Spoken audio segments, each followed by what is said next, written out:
Hi, this is Kerby Anderson. Each day we take on the tough issues and provide a biblical perspective to them. The topics we cover are wide-ranging: apologetics, theology, prophecy, creation and evolution, intelligent design, marriage, family, child-rearing, the millennial generation, trends in society, politics, economics, business, religious liberty, the Constitution, public policy, foreign policy, military policy, tensions in the Middle East, abortion, homosexuality, pornography, sexual ethics, media, technology, history, and America's godly heritage.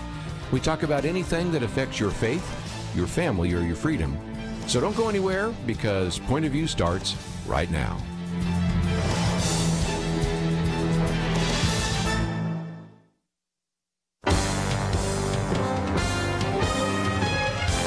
Across America, live. This is Point of View.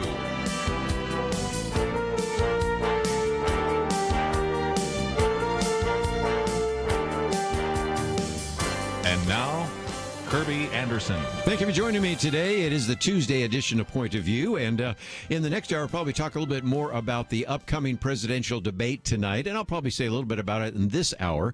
But I also wanted to focus some time and attention on all the attempts to change the rules before the election. And some of these 11th hour changes are not helpful. And so I thought I'd start with the state of Texas. But before we're through, we'll talk about some of the things happening in Colorado. We'll talk about what's been happening in Virginia, even in New York City. Not all of it is engaged in fraud. One of the big concerns I have is even tonight during the debate, one of the things that's going to be debated between Joe Biden and Donald Trump is the whole issue of election integrity. And as much as the president likes to point to fraud, part of it, the problem and concern, is fraud, and I don't deny that. I have a booklet that we've made available to you on voter fraud, talking about that and documenting it. But much more of it is taking place simply because of mismanagement, and this is as frustrating as individuals sometimes who are deliberately trying to affect the way in which people vote. One of those kind of typical situations is when we get very close to printing the ballots. Some of these lawsuits that should have been resolved months ago finally then are decided. And the other day, there was a decision that came down from a U.S. district judge who suspended a bill, that's House Bill 25, I'll give you more of the history on that for just a minute, which eliminated straight ticket voting. Now, if you've listened to this program any length of time, you know that we've pointed out that we no longer have in the state of Texas straight ticket voting. And that is something that was introduced into the Texas House. It passed the committee. It was introduced then to the House of Representatives and debated. And I'll give you a little bit of the debate. By the way, the author of that was Ron Simmons. And he is the father of Allie Beth Stuckey. Many of you know Allie Beth Stuckey. She's been on the program here. And so Representative Simmons defended it on the floor of the Texas House. Then it went to the Texas Senate, and it went to the committee. It passed the Texas Senate, and then it went to the governor, who could have either signed it or vetoed it. So it was passed by the House, by the Senate, and signed by the governor. And then one federal judge says, oh, no, we've got to get rid of it. If that doesn't right off the bat cause you some concern, you can obviously see that this is, again, one of the problems where after your duly elected legislature, 150 members of the Texas House, 31 members of the Texas Senate, and a governor, after they've considered this for long periods of time, it can get thrown out by one federal judge. The good news is for the state of Texas is simply that the Fifth Circuit Court of Appeals said, no, that's, and if nothing else, if you're living in the state of Texas, you should be grateful that some of these attempts to change the rules in the middle of an election season don't necessarily always pass constitutional muster, at least when you're talking about the Fifth Circuit Court of Appeals. So I'll come back to this for just a minute. But again, the argument that was used in the past against straight ticket voting is that this might discriminate against minorities. And again, the question I have is how? When there was a debate, Representative Ron Simmons was asked by another representative, you're saying this is a neutral position. And he said, yeah, this has nothing to do with race. This is a neutral bill, in my opinion.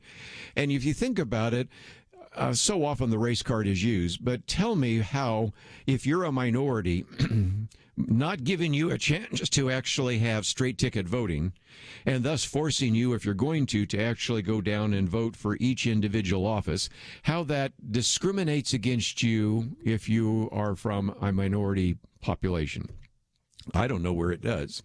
I do know the damage that it has done over the years, and I've talked about this on the program, and let me mention it just a minute before we get into some other aspects of this, and that is straight ticket voting has been used in the past oftentimes to have very weak judges who happen to be of a particular party to go into office. And I've seen this both ways. I used to live in Dallas County, and I was struck by the fact that back when I was living there, most people tended to vote Republican.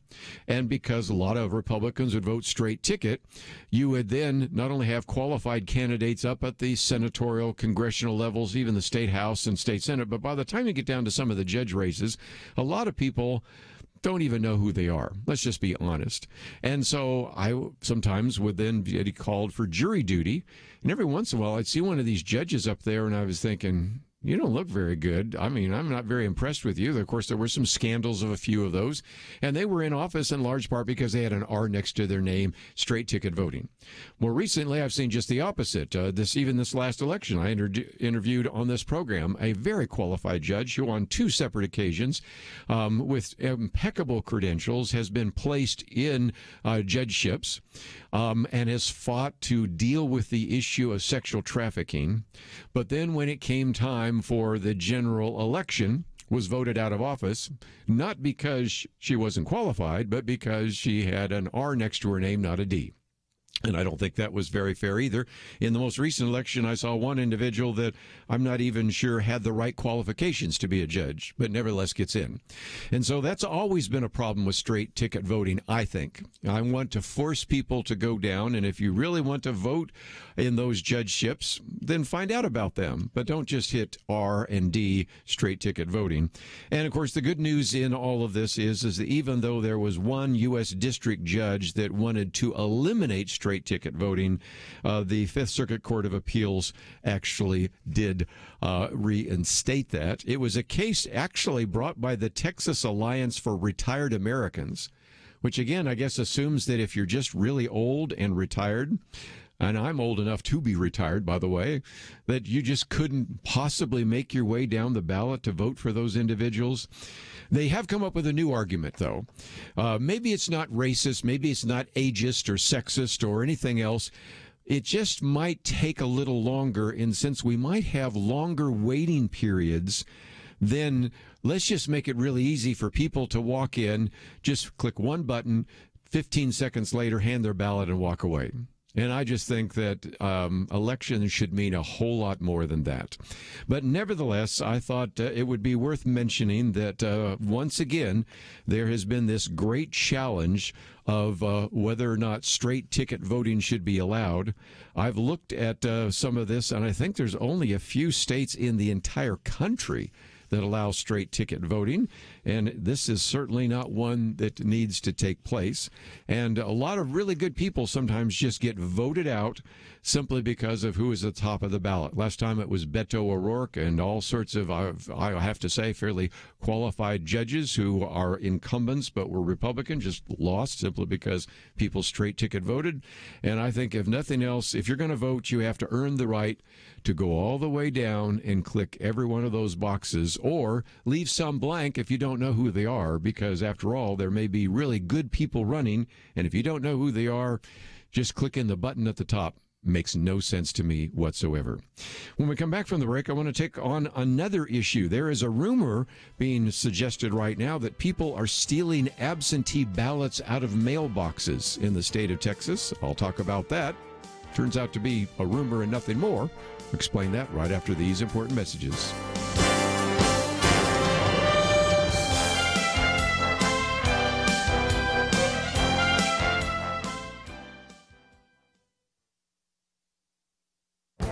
This is Viewpoints with Kerby Anderson. You know, throughout this pandemic, we've been told to trust the experts, but you have probably concluded from the many public statements that not all the experts agree. And the easiest way to demonstrate that is to look at what experts have been saying about the importance of wearing a mask. At one extreme, you have the very strong statements by the Surgeon General Jerome Adams back in February. Here's his tweet. Seriously, people, stop buying masks. They are not effective in preventing the general public from catching the coronavirus, but if healthcare providers can't get them to care for sick patients, it puts them and our communities at risk. On radio, we pointed out at the time that the second part of the tweet contradicted the first part of the tweet. He told the American people to stop buying masks because they were not effective in preventing the coronavirus. Then he implied that you shouldn't buy them because healthcare providers needed them. Well, why did they need them if they weren't effective? We found out later from him and other medical experts that they didn't want people buying them because they wanted to make sure that the personal protective equipment would be available for healthcare workers. At the other extreme was the testimony this month by CDC Director Robert Redfield. In front of the Senate Appropriations Committee, he testified that these face masks are the most important, powerful public health tool we have. He then went on to make the outrageous statement that this face mask is more guaranteed to protect me against COVID than when I take the COVID vaccine. You know, back in February, he even testified that healthy people should not be wearing a mask. Now he's saying wearing a mask would provide more protection than a vaccine. Perhaps you can see why the American people have had some trouble trusting the medical experts. I'm Kerby Anderson, and that's my point of view.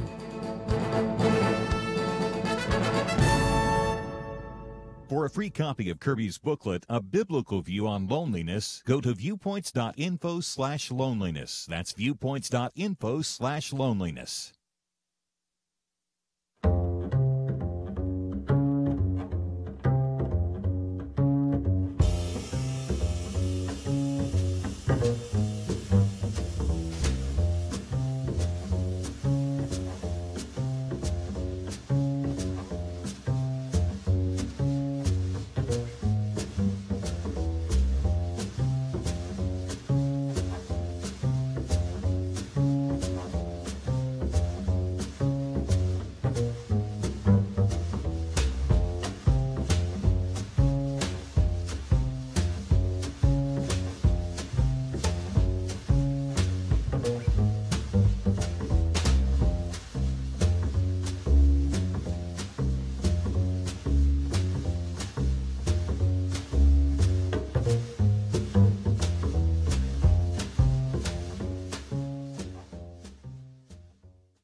You're listening to Point of View, your listener-supported source for truth. Once again, as we talk about the election that is unfolding before our very eyes, there are some concerns with voter fraud, but I think the greater concern is voter mismanagement, and I will get into that in just a minute. But I wanted to finish my story about what is happening in the state of Texas. You may have seen an email going around, and this is one of the services I try to provide. Sometimes you see these emails, they're based upon a conspiracy, based upon a piece of information, turns out to be wrong. And this particular email, if you've received it, actually shows individuals pulling up to mailboxes and taking things out of mailboxes. And there have been enough pictures taken here. Some of them were taken with real cameras, some of them obviously with security cameras. And so the argument being made right now is that maybe what we are seeing is that absentee ballots are being stolen from mailboxes in the state of Texas. The story there was Collin County, so I'll use that one because in just a minute I'm going to give credit to the executive director of the Collin County Republican Party. But nevertheless, this individual said, I've identified dozens of voters in my precinct who have had their mailboxes raided within the last week. He says, I've been told about entire streets that have had their mailboxes left open, but the mail left inside the mailboxes by the thieves. This suggests that the thieves may have been looking for something specific.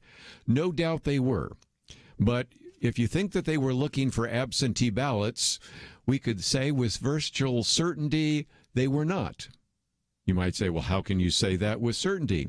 Because it turns out that even though this might have been a clumsy attempt at ballot harvesting, which I doubt, I think they were looking for checks, Social Security checks, whatever, it turns out that we don't print the ballots until now.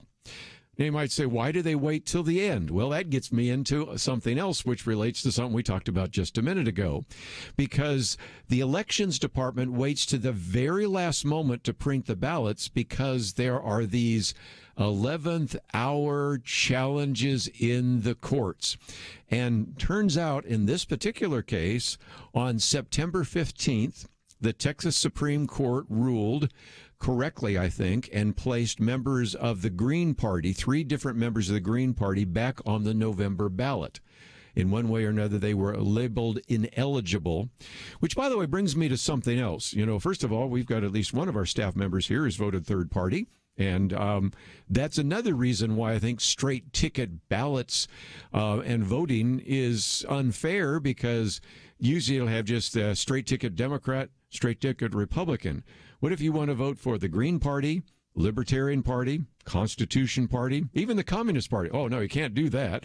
You can only vote straight ticket for either Republican or Democrat. But nevertheless, at the very last moment, of course, they had to then make sure that they had those ballots with the Green Party candidates on there. So that's why up until now, just a few days ago, the ballots were not printed. So the possibility that somebody was stealing absentee ballots out of mailboxes doesn't fit.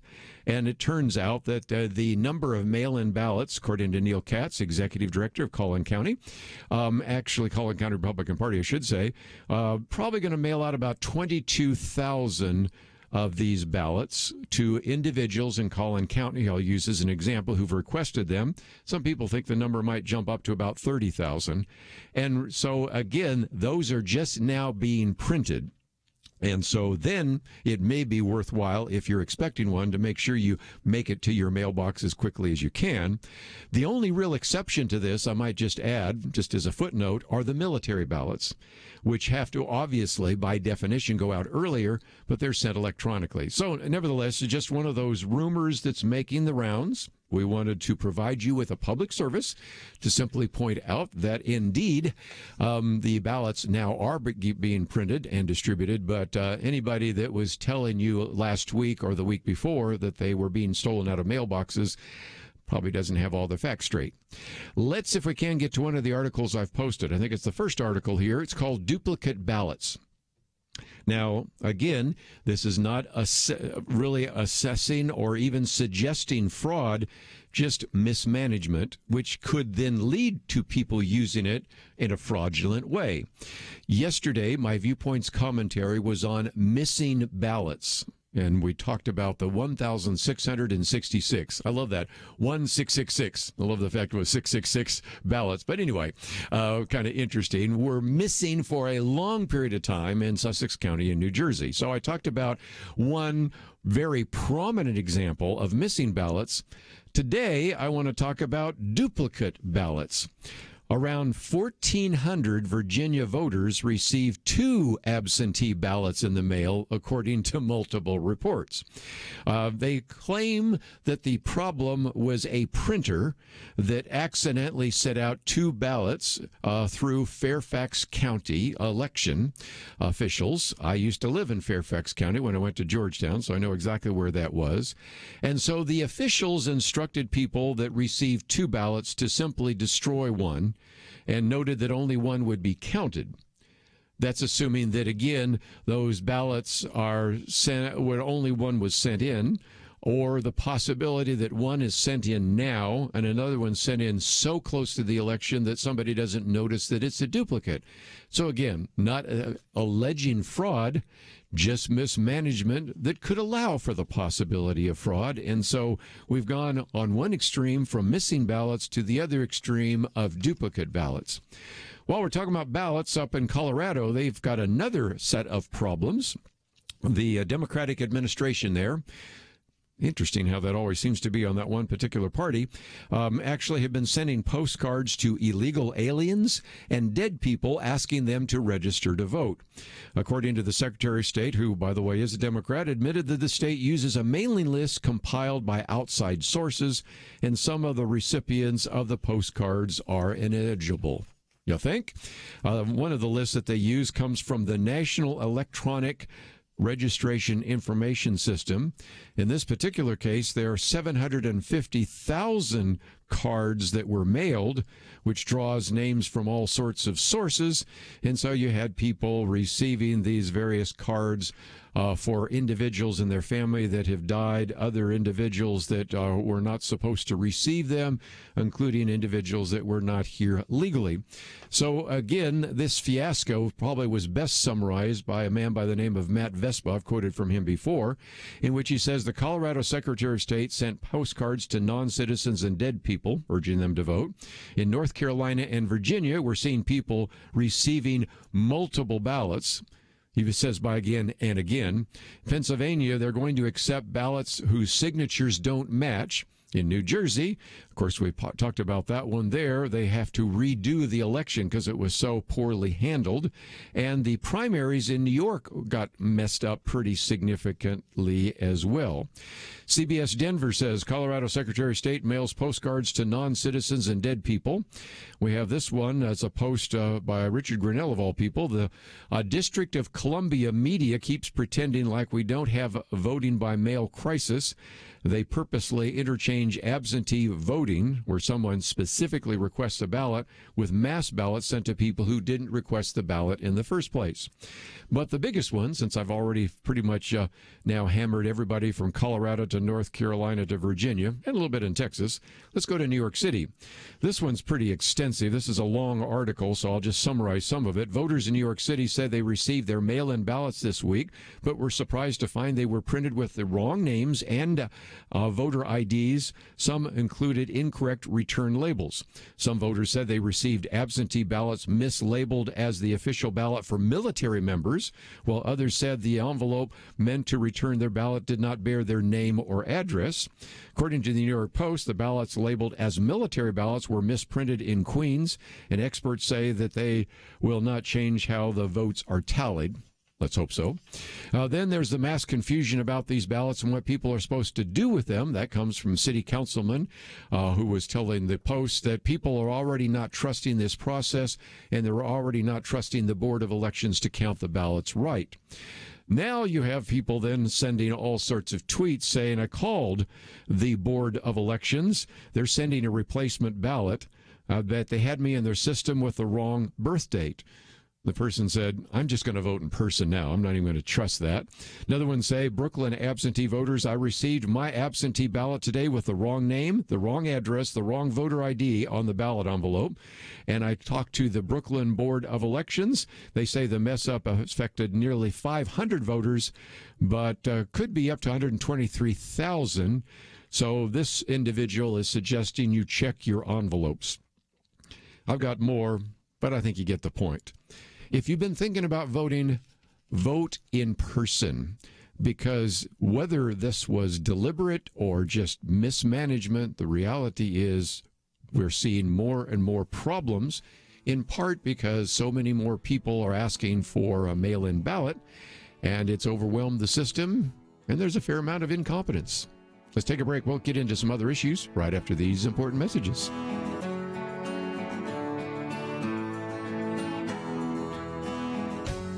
2020. It's been a pretty eventful year. We've experienced international tensions over the coronavirus and lockdowns, economic uncertainties, cities overrun by protests, rioting, and looters, and coming soon, a presidential election. Question: where will you get real news, credible opinion, clear biblical thinking on the things that matter most?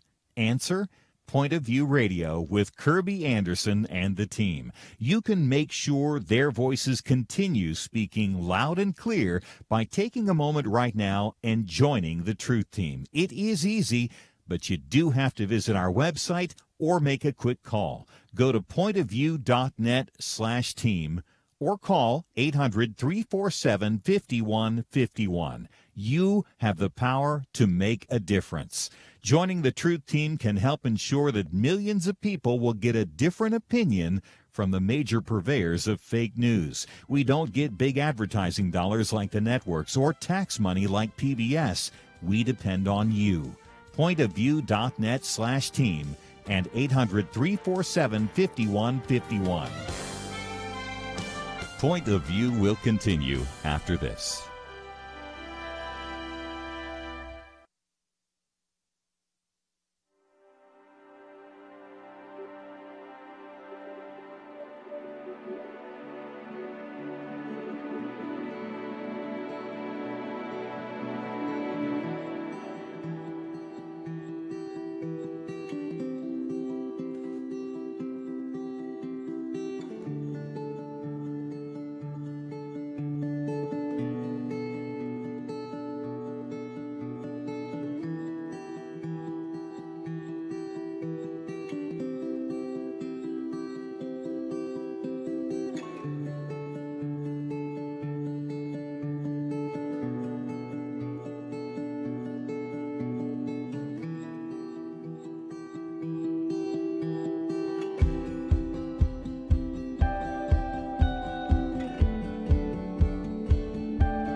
You are listening to Point of View. The opinions expressed on Point of View do not necessarily reflect the views of the management or staff of this station. And now, here again is Kerby Anderson. Tonight will be the presidential debate, and I'll talk more about that in just a minute. But one of the things that might surface are the income taxes of Donald Trump. And I thought we might just spend a few minutes talking about this. I will try not to get into the deep weeds because it gets pretty complex pretty quickly. But the third article we've posted here, 5 takeaways from the New York Times analysis of the Donald Trump taxes. And it is written by Sylvan Lane. plain, and it tries to at least sort through some of this. The bias seems to be against Donald Trump. No surprise there. And you will hear me quote from a few people that, for example, have called for the president's impeachment. So then if they call for his impeachment and then look at his taxes, they might look at it with a different set of eyes than maybe you and I. But again, there are some things that might surface in the debate. It certainly could maybe influence whether people vote for him or vote against him. Let me at least say, though, that so far nobody is accusing him of tax fraud. Will at the end quote one individual that says maybe there's some red flags, but it again acknowledges that since you only have the tax forms and you don't have the whole tax returns and you haven't seen all the bank loan applications, you really are just guessing on something. But at the same time, nobody's accused him at the moment of tax fraud. Nobody's accused him of doing anything other than taking advantage of a lot of benefits that are given to wealthy people. And by the way, as we talk about the fact that Donald Trump did not pay taxes for many years, there are a lot of other wealthy people, which we've mentioned on this program, that haven't paid taxes either. If that is a cause for you to say, I want to get rid of people in office that have not paid taxes when they're wealthy individuals, then of course you already have made your decision perhaps about who you'd want to vote for. And certainly you're probably dismayed that you don't have Bernie Sanders or Elizabeth Warren on the ticket, but they might have some influence for Joe Biden's side. But let's take the 5 points real quickly. Number one, Donald Trump paid almost nothing in personal income taxes for nearly 2 years. He was able to avoid paying income taxes for 10 of the 15 years preceding the election, paid $750 in income taxes during the first 2 years of his presidency. How did he do that? He was able to avoid income taxes through a range of provisions in the tax code that pertain to what are called pass-through entities, businesses that treat income as the personal income of their owners, and so was able to claim immense losses. A lot of that came from the Trump Organization hotels, and in a minute I'm also going to talk about the Atlantic City casinos. But that brings us to the second point. Business losses protected his personal gains. Much of Trump's personal tax liability was covered in a $72 million refund that he received, claiming losses potentially driven by the failure of the Atlantic City casinos. And, of course, some people have said, I can't vote for somebody that owns casinos. Well, yeah, he did, and he took a tremendous hit from those. That's number two. Number three, financial records at odds with Trump's boast and disclosures. That is, Trump actually claimed in his 2018 financial disclosure, which you're required to do every year as a federal employee. Of course, he takes his income and donates it. His most recent $100,000 he donated to the Department of Health and Human Services to deal with some of the issues related to coronavirus. But nevertheless, so even though he doesn't technically receive any benefit from being president of the United States since he gives it away, he's still on the payroll, so he has to file, of course, financial disclosure. And that said that he made $434 million that year. And even criticized the New York Times for challenging that, but according to the records that the New York Times say they have, which makes me wonder if they've got all the records. But okay. Those tax records say that he lost $47 million. Now, he says he made $434 million. The Times said he lost $47 million. You know, what's $500 million amongst friends, I guess. I don't know. Something doesn't really fit there. And so this is where I still think a lot of people are making educated guesses. They're arguing in the New York Times that that loss came from his golf courses and his hotels. Maybe, but we have a real discrepancy, at least between what the president has reported and what his accountants have on the record, and what these, if you will, accountants, I assume they've had some accountants in the New York Times, looked at and come to a different conclusion, which means somebody is missing something somewhere. So Big question mark there. Number 3, I guess it'd be number 4 now, a ton of debt due soon, and that is Donald Trump appears to be in a fairly precarious financial situation because of hundreds of millions of dollars in debt that he owes. For example, just use one example, the entirety of the $100 million mortgage on Trump Tower is due in 2022. So we'll see where that takes us in terms of debts. And then the final one, the argument that some people are making is that Trump could face legal consequences. This is where I'll quote one of the individuals that disagrees with him. That would be George Mason University law professor J.W. Verrett, who has, by the way, in the past, to be fair to this article, has called for the impeachment of Donald Trump, and in some cases cited some of the disagreements or the disparities between the value of assets the president lists and tax forms. But even as he is making some of these claims, I'll read just the last few sentences in which he said, you can't say for sure there's been fraud until you've seen the tax returns, seen the bank loan applications, and done some more diligence. But what we have so far, there's more than enough to start a fraud investigation and devote huge resources to it. So the implication is if Donald Trump is reelected, and that isn't necessarily in the cards at the moment if you look at all the polls, then there would be an investigation of the president while he sits in the Oval Office. If he is defeated, then that will be maybe a footnote for others, but an investigation that may take place there if indeed these records are used as a justification for an investigation. Which brings me to, of course, the debate tonight. This still is an election for Joe Biden to lose rather than for Donald Trump to win. If you look at the latest map, this is a map that is drawn basically from the various polls in individual states. When you start for Joe Biden with those states which you know will vote for him, and that's California, New York, and Vermont, and Massachusetts, and New Jersey, and a variety of others. And then you have others that you're pretty sure will vote for him. That's Oregon, Nevada, Colorado, New Mexico, and some of those. And then ones which are still leaning, and that would be Michigan, Wisconsin, Minnesota, Pennsylvania, Virginia. I forgot Illinois, but that's in there too. You already come up with 275 electoral votes. You only need 270 to win. So this assumes that none of the toss-up states, and the toss-up states would be Ohio, North Carolina, Georgia, Florida, Texas is always listed in that, Arizona, with others. Even if Trump wins all of the toss-up states and all the ones leaning in his direction, he still loses. So this is why, in some respects, people have argued that it has been very easy for Joe Biden to not go out on the campaign trail. And that is something that really hasn't happened too often. There are a few examples. William McKinley, I think, was the last time that tried to actually campaign from his front porch. But this isn't something that we have seen very often.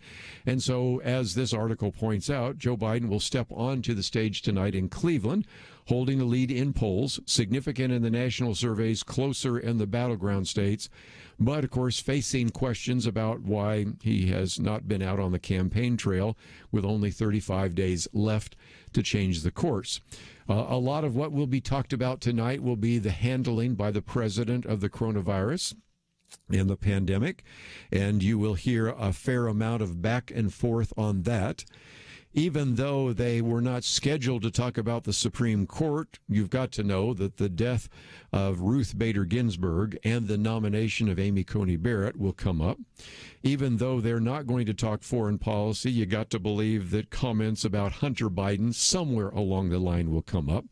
And, of course, then you have to also recognize that in a typical debate, usually there is a benefit to the insurgent candidate because, as John Meacham points out, historically incumbents do less well in the first debate, largely because they're unaccustomed to be challenged openly. That kind of was one of the problems with Barack Obama when Mitt Romney challenged him so much, and Mitt Romney did very well in that first debate. That, I think, is going to be a problem with Donald Trump because you just don't tell him no very often. So we'll see where that goes.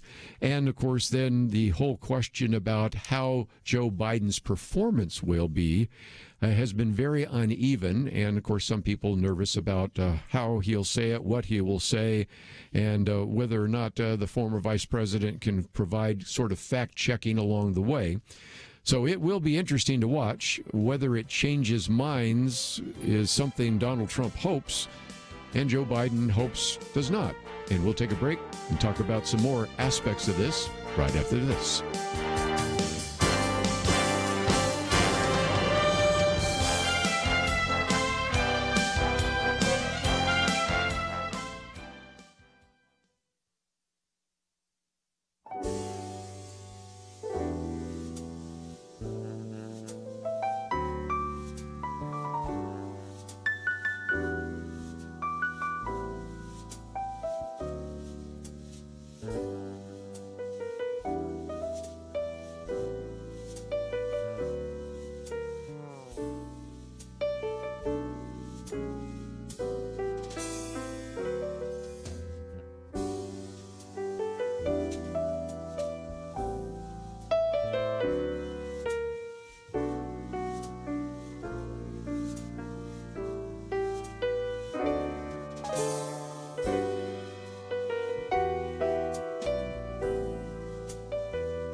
Now, back to Point of View, your listener-supported source for truth. Back for a few more minutes. Let me just mention, top of the hour, we'll get into, again, the debate taking place tonight, and we'll cover some of that tomorrow. We'll also get into another piece that I haven't mentioned yet. I received the vaccine and a lecture, and it's a very good piece that just kind of reminds us of some of the paranoia that has surrounded the pandemic. But in case you wonder, are there people on the sidelines using science to advance the cause of political candidates? The answer to that would be yes. It turns out that there's a new study that isn't even published yet, but the draft was released ahead of time, and it made its way to the front pages of a lot of newspapers, including the Drudge Report. It's actually in the Journal of Active Aging. Now, again, it's probably not something that you sit down and read every night. I'm not even sure even gerontologists read it, but nevertheless, it's a study that really takes on the issue of the age of the candidates. Now, you might wonder why they do that. Well, it turns out that Joe Biden is already 77 years of age. If indeed he is elected, which is at least a possibility, he'll be 78 years of age, entering into the office, older than any president was when the oldest president left office. I think I'm right on that. And so they do an analysis of Joe Biden, who says, based upon his exceptional health and the fact that, frankly, they at least acknowledge both Biden and Trump come from families with histories of exceptional longevity, they believe that he will outlive Donald Trump. So even though he's older than Donald Trump, who, by the way, is 74 right now, he's in excellent health, and they project that he could live, I don't know, as much as 96 years of age. So then, of course, they do the same thing for Donald Trump, who's 74, but has significant but modifiable risk due to his obesity and sedentary lifestyle. If you've ever watched Trump move around, sedentary lifestyle, okay, whatever. All right. And so they estimate maybe his lifespan is just 88 years. So again, they're talking about physical health. Now, did they cover the one that everybody's really thinking about, mental health? Oh, yes, but not the way you would have expected it. There is no public information to suggest that either candidate is facing a major cognitive functioning challenge, but Donald Trump does have a family history of late-onset Alzheimer's disease. Now, if you can see that I'm smiling, you can understand that to actually have made that statement with a straight face is a bit much, because even friends of Joe Biden would acknowledge that something doesn't seem quite right. And to then completely ignore that and then come back to Trump having a family history of late onset Alzheimer's disease.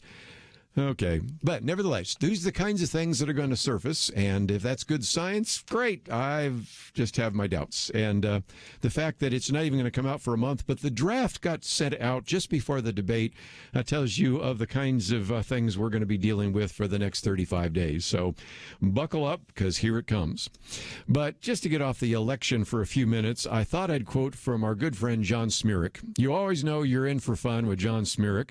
He's been on the program with us. Sometimes he's been in studio. We need to get him back in studio. It's time enough to have him take on a couple of these issues when he's in front of a microphone in front of me here. But his latest article has a picture of a frog and a scorpion. And if you're not familiar with the story, I don't think, was it an Aesop's fable? I think it was, as a matter of fact. And it's the classic one called The Scorpion and the Frog. If you're not familiar with the story, stay with me, because it really relates very much to some of the things we've been dealing with. A scorpion and a frog meet on a bank on a stream, and a scorpion asks the frog to carry him across on his back. The frog asks, "How do I know you won't sting me?" The scorpion says, "Because if I do, I will die too." Okay, so the frog is satisfied. They set out, but in midstream, the scorpion stings the frog, and the frog feels the onset of paralysis and starts to sink, knowing that they will both now drown, but has just enough time to gasp, "Why?" And the scorpion says, "It's my nature." Now, I use that to certainly illustrate a point. And sometimes the point is, when you're dealing with somebody who is evil, don't necessarily trust them. Even Ronald Reagan said, if we work with the Soviet Union, trust but verify. But if you think that Iran is your enemy, don't form a treaty with them. If you think China is your enemy, don't get so buddy-buddy with them. You could use it that way. Or if you are dealing with individuals, sometimes you just recognize that even though they may do something that would harm you and them, they'll still do it because it's part of their nature. And I think, if nothing else, one of the lessons there is that, guess what? There are sinful individuals, and only a fool assumes that sinful individuals won't sometimes sin. So, John Smirek, after talking about a lot of other things, gets back to the point. He tends to wander a little bit. And he said he found this interesting twist in a story of what happened to this Christian church. And by Christian, I mean it's a Unitarian church. So he actually calls it an anti-Christian church, but whatever.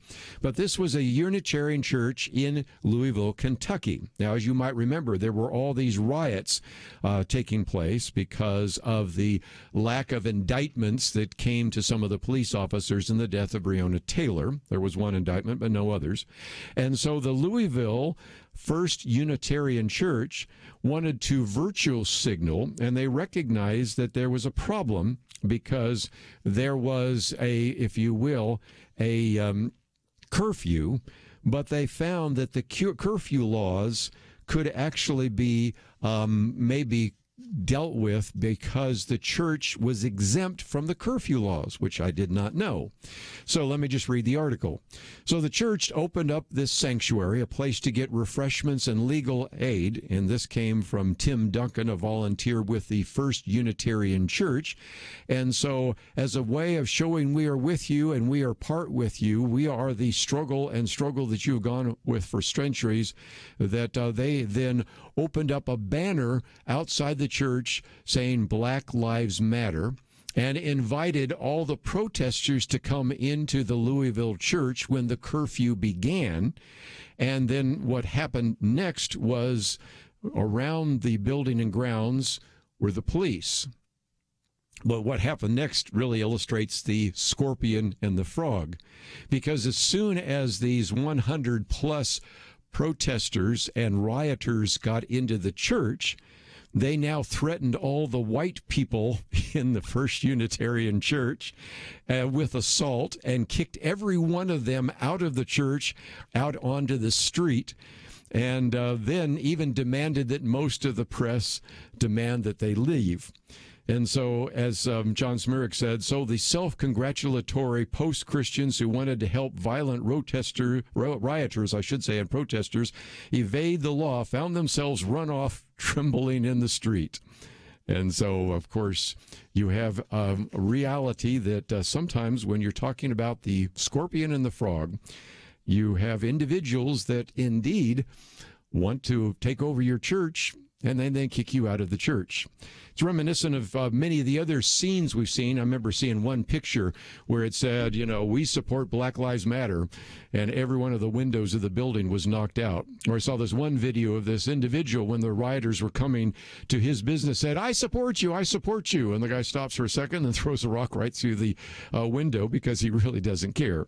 And so if nothing else, what John Smirek called it was poetic justice coming to the woke Louisville Unitarians. And if you want to read it in the stream in its entirety, it does make you smile a little bit, and recognition that sometimes you think you're on their side and you're really supporting them. They come and take over and they kick you out of your own church. Anyway, let's take a break. We have a lot to cover. We have a presidential debate tonight. A little bit later, we're going to be talking about the Me Too movement. And in the third hour, we're going to be talking about the Socialist Temptation. Lots of great material that we're going to cover in the next 2 hours. So I hope you'll be with us, and we'll be back right after this.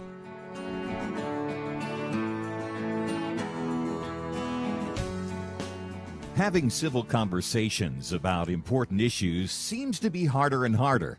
Various media outlets tell people what they should believe, why they should be outraged, and getting people to actually think, well, it can be difficult. Whether it's the gospel, tax issues, social policy, or just about anything else, you need to have solid information and clear thinking to address the hard issues. You need God's truth applied. And that's what you get in less than 2 minutes with Point of View's Viewpoints Commentary, a daily resource to help you be informed and think through the things we need to be talking about. It is free and will arrive in your inbox each day when you visit pointofview.net/signup. Sometimes we know we should say something, but we're silent because we're not quite sure what to say. Viewpoints Commentary can help you break the silence and change the narrative. It can make you a more equipped agent for truth. Get your free subscription to the Viewpoints Commentary at pointofview.net/signup. Pointofview.net/signup. Point of View will continue after this.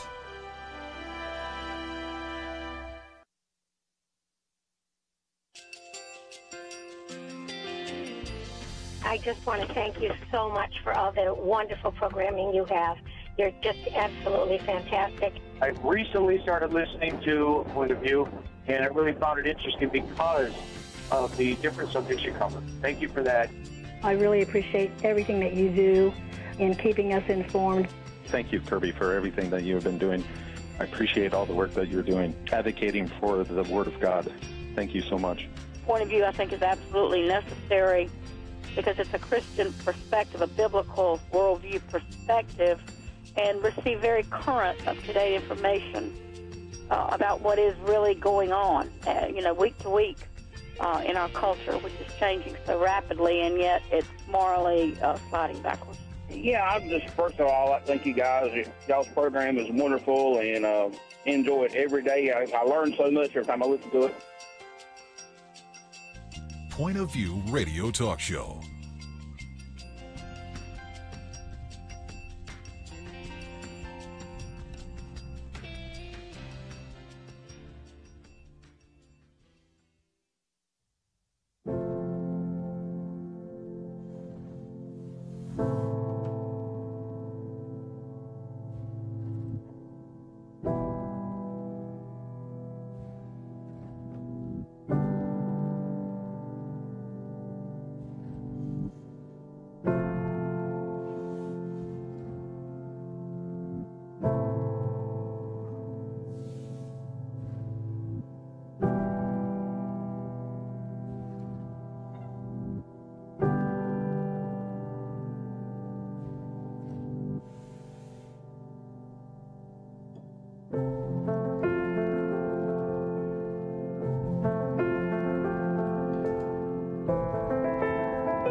Hi, this is Kerby Anderson. You know, each day we take on the tough issues and provide a biblical perspective to them. The topics we cover are wide-ranging: apologetics, theology, prophecy, creation and evolution, intelligent design, marriage, family, child-rearing, the millennial generation, trends in society, politics, economics, business, religious liberty, the Constitution, public policy, foreign policy, military policy, tensions in the Middle East, abortion, homosexuality, pornography, sexual ethics, media, technology, history, and America's godly heritage.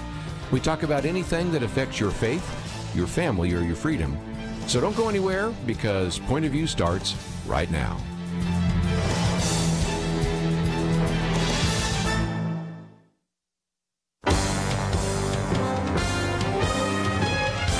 Across America, live. This is Point of View.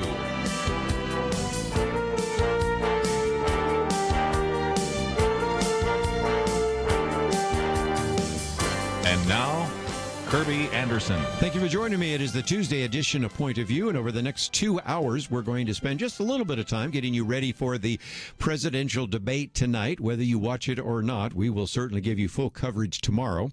Then we're going to get into a conversation about Me Too movement and sexual assault, and a lot of that comes from an article, actually a chapter, I guess I should say, by Joy Skarka, but also an article that we've posted on the Me Too movement, so we'll get into that later this hour. And then the next hour, really want to devote an entire hour to this new book, The Socialist Temptation by Iain Murray, and I think you will enjoy that as well.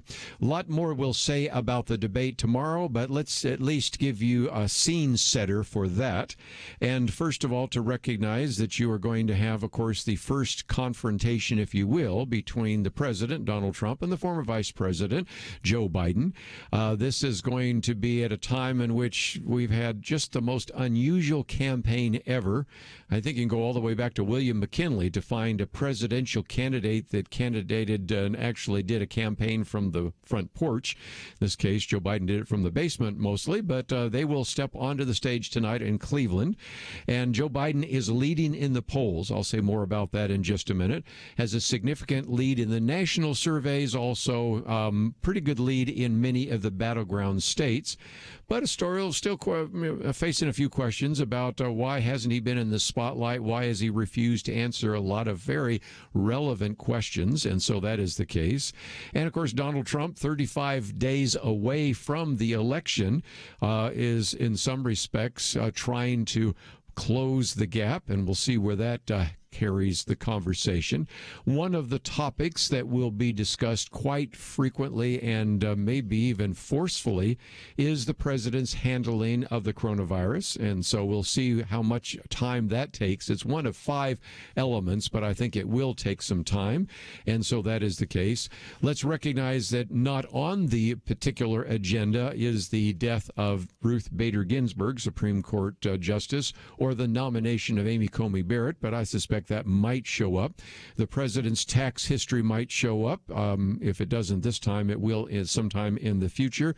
Hunter Biden may show up as a conversation point, and so that is the case. Oftentimes, it is interesting that the incoming individual, the challenger, if you will, tends to do better because, as John Meacham says, incumbents don't usually do so well in the first debate because they're unaccustomed to be challenged openly. And that has certainly been the case. You can think of the challenge of all the way back to Ronald Reagan, of Jimmy Carter.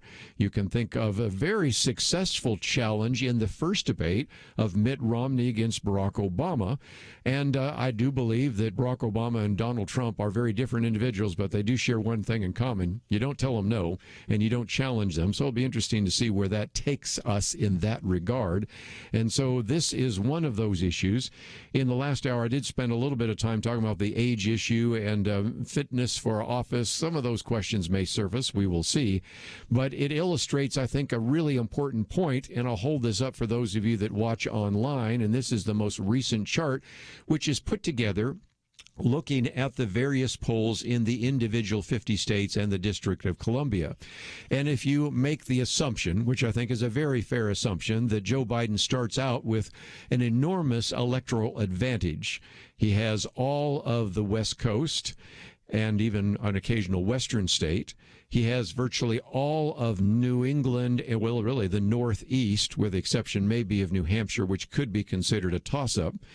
Whereas, on the other hand, Donald Trump starts with some Midwestern, southern states, a few western states, and then there are just lots of toss-up states. But in using the most recent polls, and again, the only poll that matters happens November 3rd, but nevertheless, these polls, which have been somewhat accurate, and if they're within the margin of error, you can come to some reasonable conclusions. Even not taking any of the toss-out states, Joe Biden would still have 275 electoral votes. You only need 270. So this would mean that Donald Trump would have to keep all of the so-called red states, win all of the toss-up states, which right now Texas is listed as a toss-up. I have my doubts about that. Georgia, Florida, North Carolina, Ohio, Iowa, as well as then having to take at least a few that are leaning towards Biden. And those are the ones that went for him last time: Wisconsin, Michigan, Pennsylvania.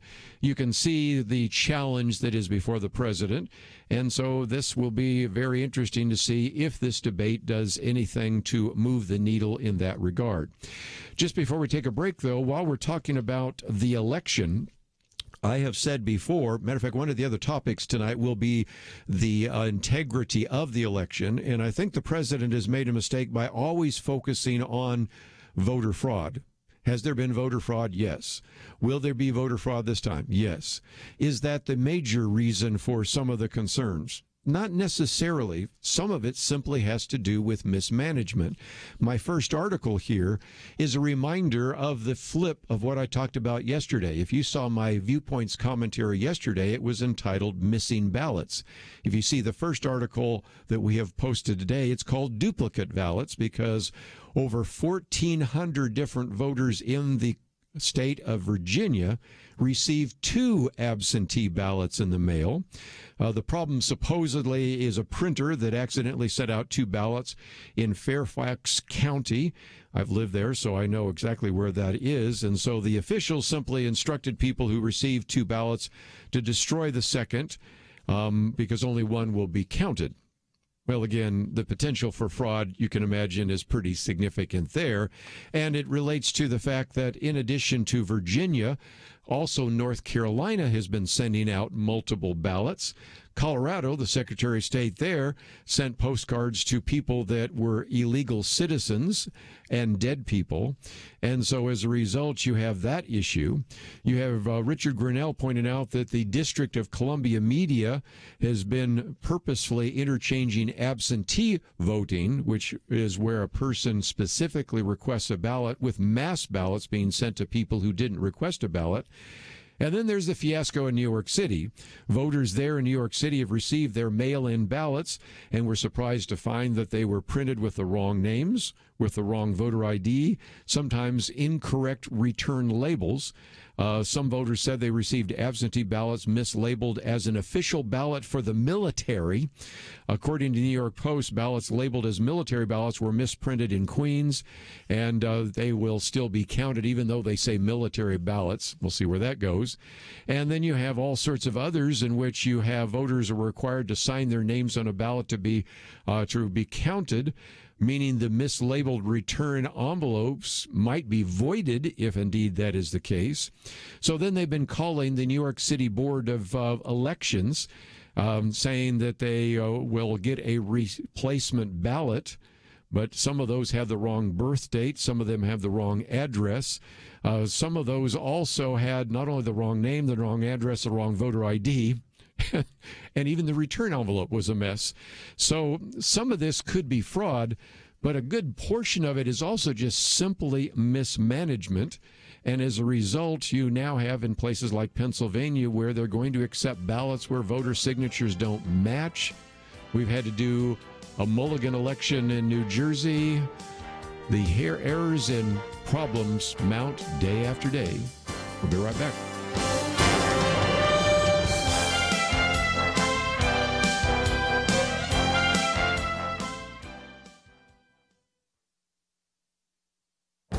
This is Viewpoints with Kerby Anderson.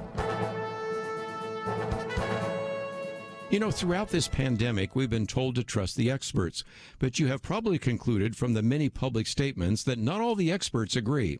And the easiest way to demonstrate that is to look at what experts have been saying about the importance of wearing a mask. At one extreme, you have the very strong statements by the Surgeon General Jerome Adams back in February. Here's his tweet. Seriously, people, stop buying masks. They are not effective in preventing the general public from catching the coronavirus, but if healthcare providers can't get them to care for sick patients, it puts them and our communities at risk. On radio, we pointed out at the time that the second part of the tweet contradicted the first part of the tweet. He told the American people to stop buying masks because they were not effective in preventing the coronavirus. Then he implied that you shouldn't buy them because healthcare providers needed them. Well, why did they need them if they weren't effective? We found out later from him and other medical experts that they didn't want people buying them because they wanted to make sure that the personal protective equipment would be available for healthcare workers. At the other extreme was the testimony this month by CDC Director Robert Redfield. In front of the Senate Appropriations Committee, he testified that these face masks are the most important, powerful public health tool we have. He then went on to make the outrageous statement that this face mask is more guaranteed to protect me against COVID than when I take the COVID vaccine. You know, back in February, he even testified that healthy people should not be wearing a mask. Now he's saying wearing a mask would provide more protection than a vaccine. Perhaps you can see why the American people have had some trouble trusting the medical experts. I'm Kerby Anderson, and that's my point of view.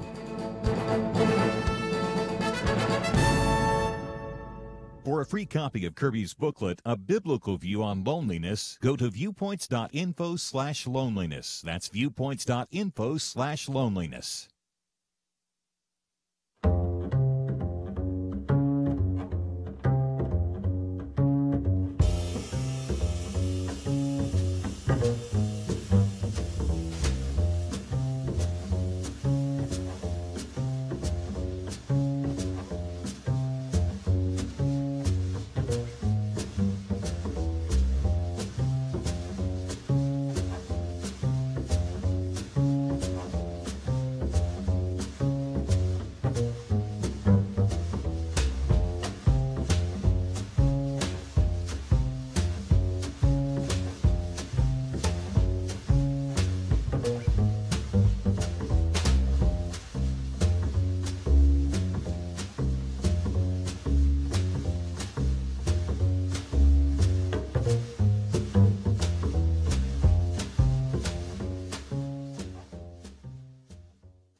You're listening to Point of View, your listener-supported source for truth. Back once again, let me just mention that one of the other topics, as we said, that will be mentioned tonight in the presidential debate was the handling of the coronavirus. And the second article we've posted here comes from Adam Goulet, who says, I received the vaccine and a lecture, and it ties in very much with my Viewpoints commentary today, which we'll get to in just a minute.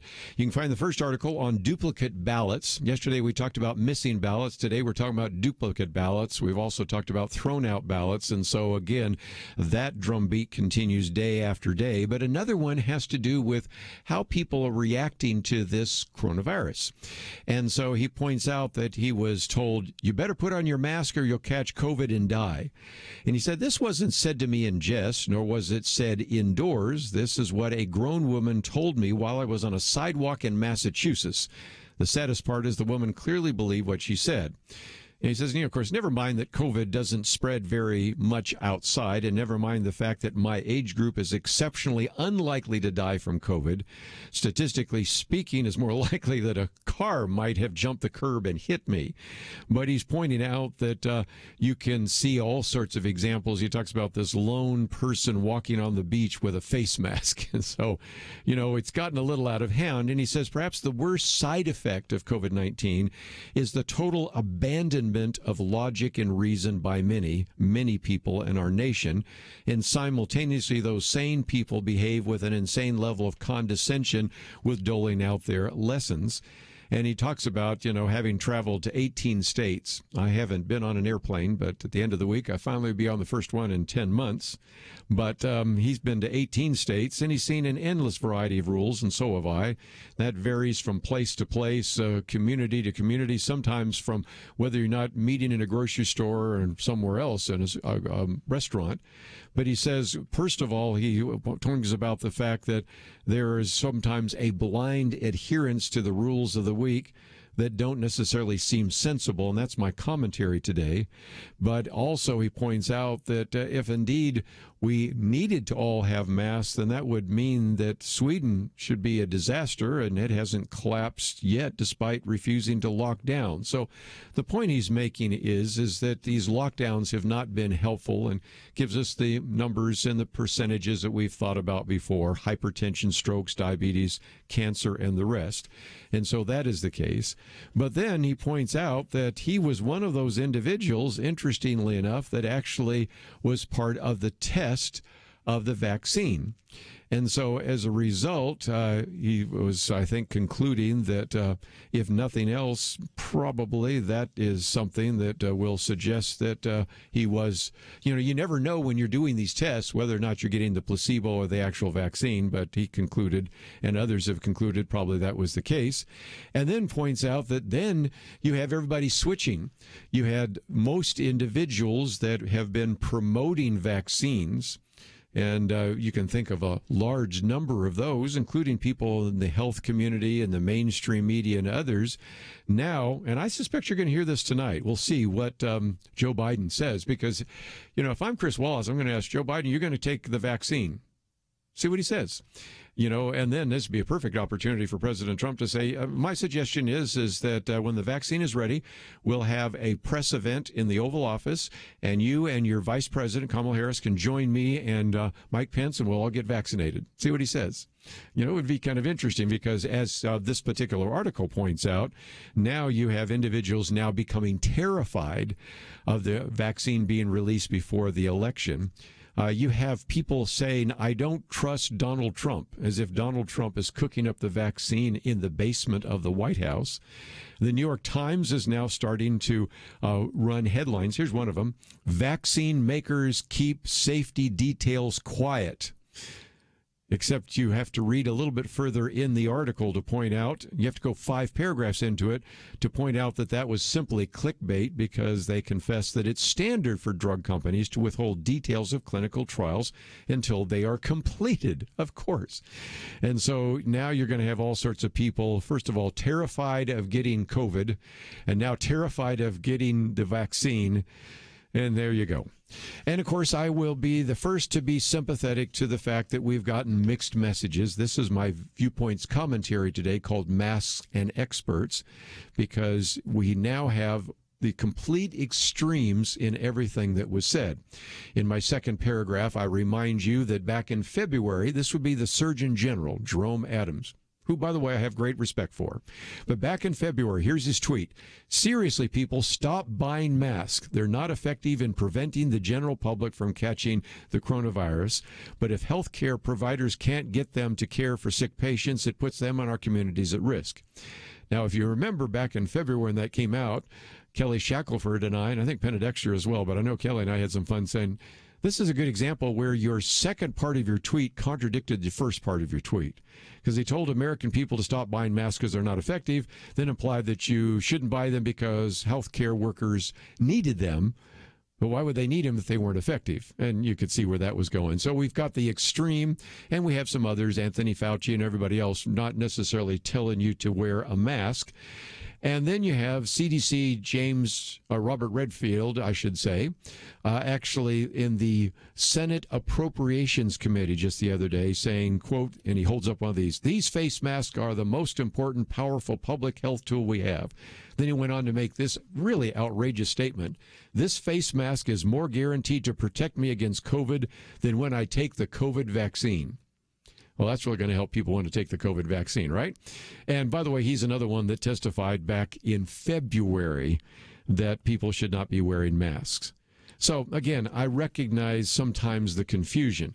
Do masks prevent everybody from getting the disease? No. to prevent a lot of people from getting it? If not, why would healthcare workers wear them in the first place? I think we know the answers to that. So nevertheless, those are two articles, one on duplicate ballots, one on receiving the vaccine and lecture. The last one, which may not come up tonight, but I suspect Joe Biden will figure out a way to drop it in. And that has to do with the New York Times groundbreaking release, supposedly, where you assume that these are the actual income tax filings of Donald Trump. And so the third article is called 5 Takeaways from the New York Times Taxes of Donald Trump. What are the 5? I'll let you read them in their entirety. But 1, Donald Trump paid almost nothing in personal income taxes for nearly 2 decades. A lot of that has to do with various what are called pass-through entities, businesses that treat income as the personal income of their owners. So that, in some respects, affects the tax liability. Number 2, business loans protected his personal gains. A lot of that was covered with a tax liability of $72 million, largely due, I would have to say, to the failure of his Atlantic City casinos. Number 3, financial record seems to be at odds with Trump's boast and disclosures, because if you look at the 2018 financial disclosure from President Donald Trump, because as an employee of the government, even though he gives away, I just gave away $100,000 to the Department of Health and Human Services, but he gives away his money. He's still technically on the payroll, so he has to fill out a financial disclosure form. And that supposedly in 2018 said that he make $434 million. But according to the tax documents and according to the people that have looked at it with a better eye than you and I might have, they say the president lost $47 million. What's the difference between making $434 million and losing $47 million? I think the details are really key in that regard. Number 4, the debt that is going to be due for the president, saying that he might be in a fairly precarious financial situation. If for no other reason, just use one example, almost the entirety of the $100 million mortgage on Trump Tower is going to be due in 2022. So we'll see where that goes. And then finally, Trump could face serious legal consequences. There have been people that have said, there seems to be some real disparity between the value of assets the president reports and claims on the tax reforms.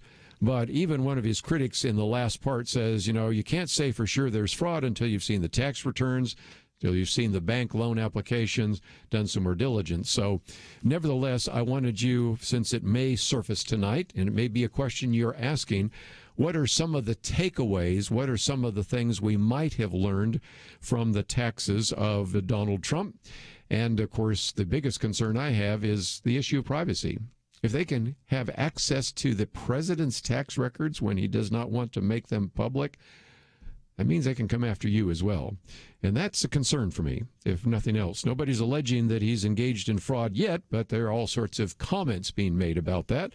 And, of course, we won't know that for some time. But nevertheless, let's take a break. I want to get into some other issues. We've been very excited about this new book, Sanctified Sexuality. And Joy Skarka is the author of one of the chapters on rape and sexual abuse and assault and the Me Too movement. So we'll talk with her right after this. 2020. It's been a pretty eventful year. We've experienced international tensions over the coronavirus and lockdowns, economic uncertainties, cities overrun by protests, rioting, and looters, and coming soon, a presidential election. Question: where will you get real news, credible opinion, clear biblical thinking on the things that matter most? Answer: Point of View Radio with Kerby Anderson and the team. You can make sure their voices continue speaking loud and clear by taking a moment right now and joining the Truth Team. It is easy, but you do have to visit our website or make a quick call. Go to pointofview.net/team or call 800-347-5151. You have the power to make a difference. Joining the Truth Team can help ensure that millions of people will get a different opinion from the major purveyors of fake news. We don't get big advertising dollars like the networks or tax money like PBS. We depend on you. pointofview.net/team, and 800-347-5151. Point of View will continue after this.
You are listening to Point of View.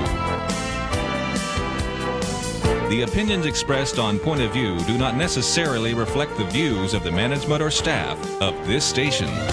And now, here again is Kerby Anderson. We're going to to spend some time now talking about a book that I've just been very excited about, and we've been, for the last couple of weeks, interviewing some of the authors in this book. 23 chapters published by Kriegel called Sanctified Sexuality, Valuing Sex in an Oversexed World. Sandra Glahn has been on with us, Gary Barnes has been on with us, Glenn Kreider has been on with us, and now Joy Skarka has been going to be on with us. And I might just mention that since this topic is going to be a little more challenging if you have children listening to the broadcast, be forewarned, because we are going to talk about one of the chapters, chapter 17, Forced Sexuality on Rape. And we're also posting and have posted a very good piece from Joy's website, Empower Women During the #MeToo Movement. So you can find some material on our website, which will also link to her website, which we'll talk more about in just a minute. She is the Director of Discipleship for Authentic Intimacy, Reclaiming God's Design for Sexuality, completing her Doctor of Educational Ministry degree, studying the whole issue of sexual shame at Dallas Theological Seminary, and joins us now by phone. So Joyce, thank you so very much for joining us today here on Point of View. Thank you for having me, Kirby. I'm glad to be here. Let's, if we can, maybe work our way through the book first, but we've also posted one of their very key articles.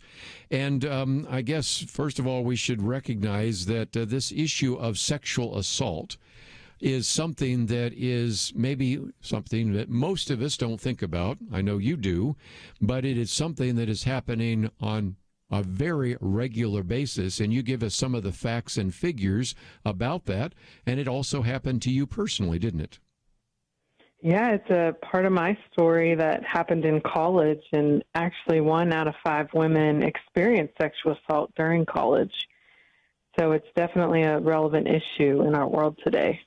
One of the things that you point out very early is that we are not helpful as a society in general, or even the church in particular, because we've really bought into a number of these myths. And I don't know that we need to go through every one of those, but talk about a couple of these myths, because in some respects, that's why this problem isn't discussed. It's not something, unfortunately, that a pastor will address from the pulpit.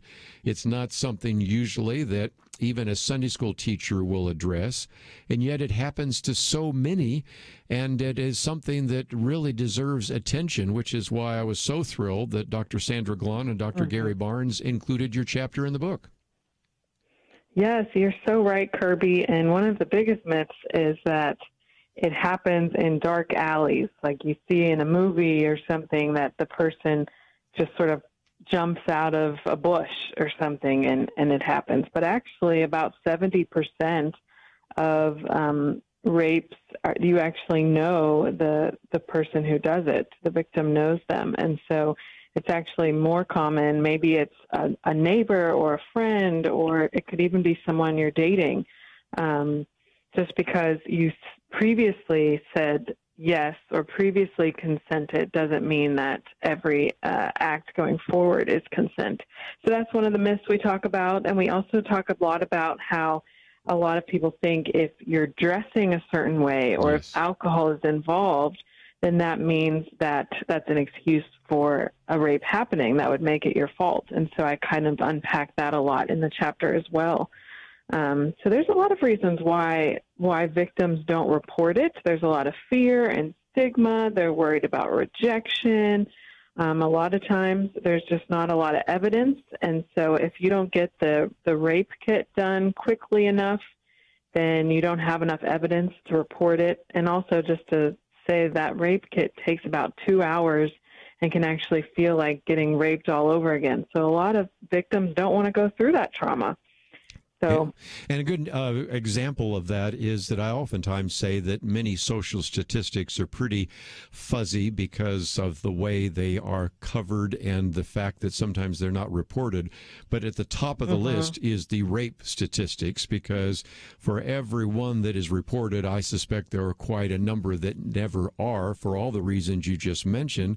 But to keep moving along, let's talk about how we've made it worse. We certainly have made it worse with rape myths. myths. I think we've also made it worse with what you call victim blaming and shaming. But there are just all sorts of other examples, and that gets into even the cover-up. We've had Mary DeMuth on this program. Matter of fact, she's been on this program for decades. I mean, we first met years ago when she was writing about other topics besides her own personal experience. I think you know her as well. And so we've had that concern that even not just outside the church, but inside the church, there's been a lot of cover-up, hasn't there? You're right. And yeah, it's almost, we want to protect our church. We want to protect the name of Jesus. And so we think sometimes the best thing to do is to not make a big deal of it, not let people know about it, just because we don't want non-believers to look in on the church and think, oh, wow, they're a bunch of people raping and doing all these crazy things. But in reality, keeping it a secret and having it come out later actually causes more damage to the victim and to the name of Christ. Let's, if we can, also talk about something else, because we, over these last many months, have been talking about the issue of race. And this would surprise a lot of our listeners to connect the hashtag #MeToo movement and the issue of race, or the issue of sometimes blinded by racism, and yet you address that both in the book and in the article that we've made available on our website. Explain that, if you might. Yes, it's so important, because often when you watch the news or you think about rape culture, the face that they show you is a black man. And when in reality, it's actually more statistically relevant that a white man is the one who is doing the raping. And so that's just an example of how that was portrayed. And it is tied to the Me Too movement, which was started by a black woman. And she talks about, which I think is so important, a lot of the times the people who can't report it are black women who are just unable to get out of their circumstances. There's a lot of fear around their situation. And with their possible, say it's their partner, if he goes to jail, that's one less person helping to feed their children. And so there's just so much bigger, there's a lot of things wrapped around it than what it might look like. Yes.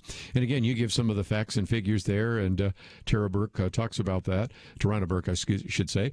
But just before we take a break, we've talked about race. What about sex or gender? Are there gender stereotypes that make this a more difficult problem as well? Yes, that's a great point, too. And it's a lot of the ways we kind of sexualize women. For example, in the purity movement, we kind of gave men the porn talk and maybe in youth group, and women the modesty talk.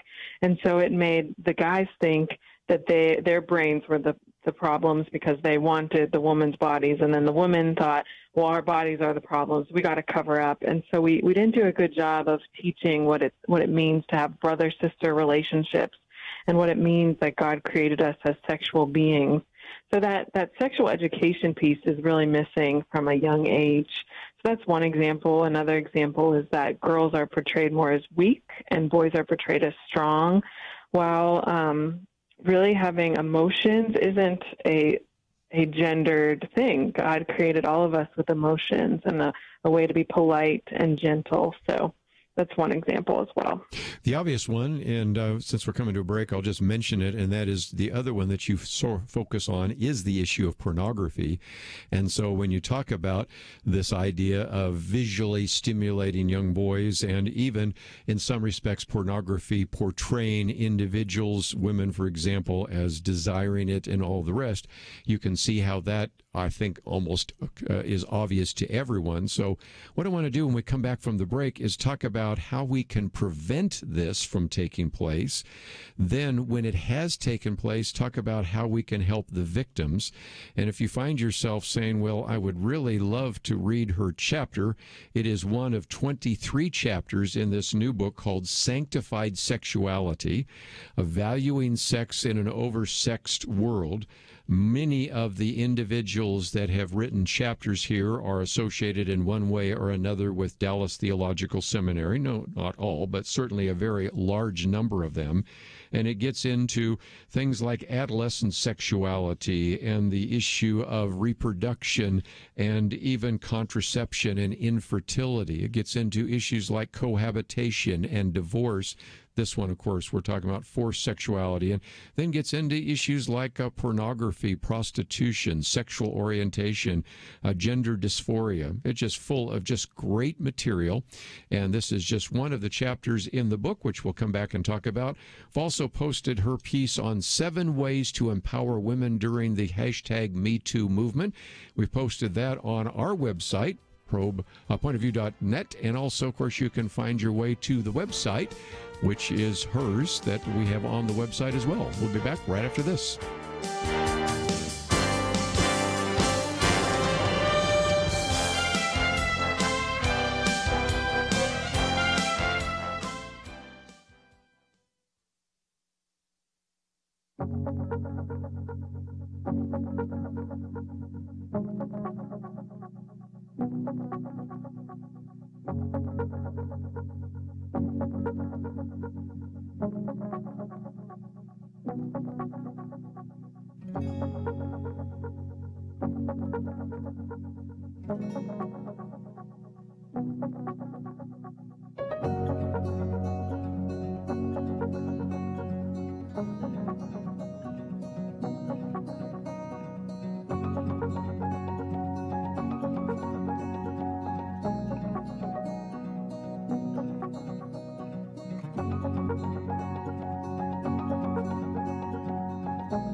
Now, back to Point of View, your listener-supported source for truth. Joy Skarka with us, and again, let me encourage you to go to our website, pointofview.net.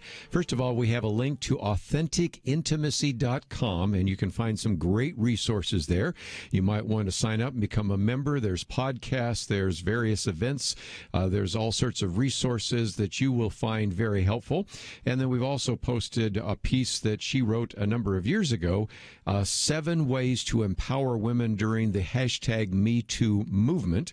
So all sorts of great resources, but also if you are interested, of course, the book that we've been talking about is this book that is entitled Sanctified Sexuality, and Chapter 17 addresses this very important issue of sexual violence.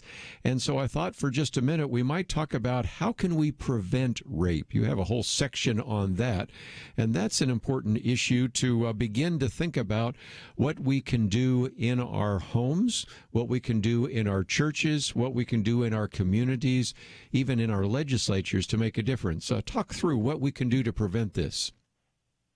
Thanks, Kerby. And I really just wanted to mention pornography because that is such a huge issue. Yes. And 88% of the scenes in porn actually include verbal or physical aggression against women normally.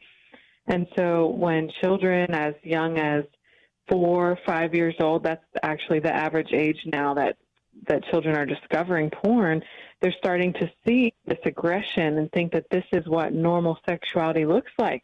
And so they're believing these lies and false messages. And so I think one of the things we can do is as parents and as churches and ministers is we can educate our children on sexuality, starting conversations younger, talking about pornography, addressing this issue in multiple perspectives and different situations to get the conversation going. I think that's the first thing we can do. Seems we to me, can also... Yeah, go ahead. Yes. No, go ahead. I was just going to mention the cell phones, social media, those kinds of things, and even what you're working on right now, trying to teach kind of a theology of women and to really address this idea of sexual shame. Of course, we'll get to that when we talk about how we can help victims, but those are some things that you might talk about as well. Right, yes. So if we have a theology of women where we always sexualize women and blame them for different things that are happening in the Bible. For example, Bathsheba, if we always portray her as the sexual woman who's bathing naked, and don't focus and don't talk about how she most likely would have been sexually abused in that situation, then we're not helping our young people especially have the theology of women and healthy male-female relationships. So there's a great book called More Than an Awkward Side Hug, and it talks about this, how, we as Christians can have those brother and sister relationships that are more than that awkward side hug. So I think that's important by educating our young people and educating ourselves on rape culture and all of these things that we have talked about. Let's see if we can also, since we mentioned it, talk about how to help victims. Of course, you're working in some of this in terms of sexual shame, but also justice, something we've talked about before. A key one that you put there is believe the victim. I think the first time I interacted with somebody, and this is decades and decades ago, of somebody that had been sexually assaulted, she said, I just can't tell you the number of people I told, and the reaction was, well, I can't believe that. Now, again, that's sometimes the natural reaction, but you need to keep that to yourself because that has been a problem that I've run into. Even Mary DeMuth has talked about that as well.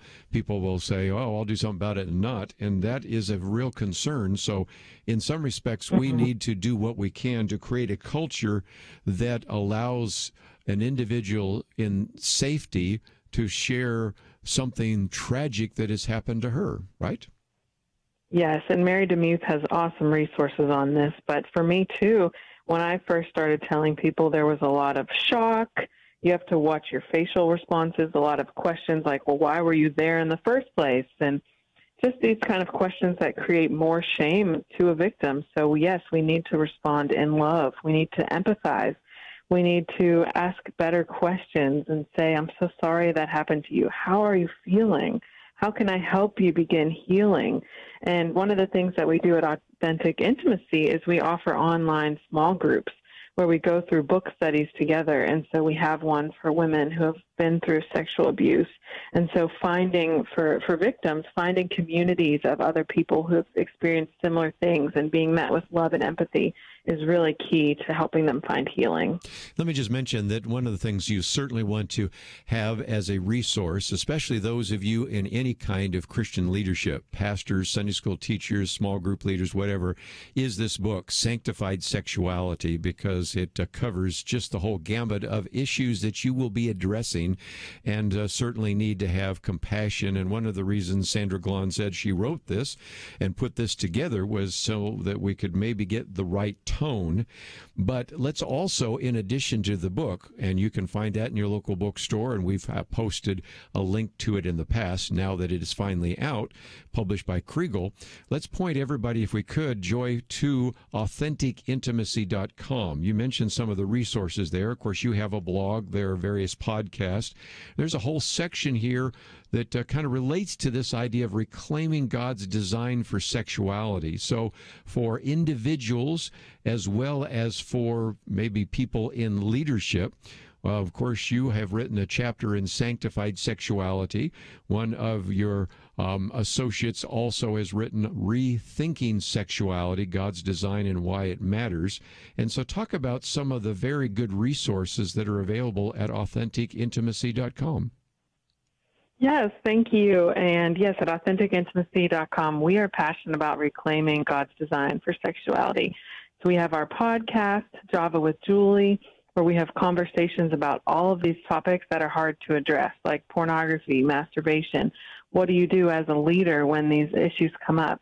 What do you do as a woman who is trying to find healing from sexual abuse?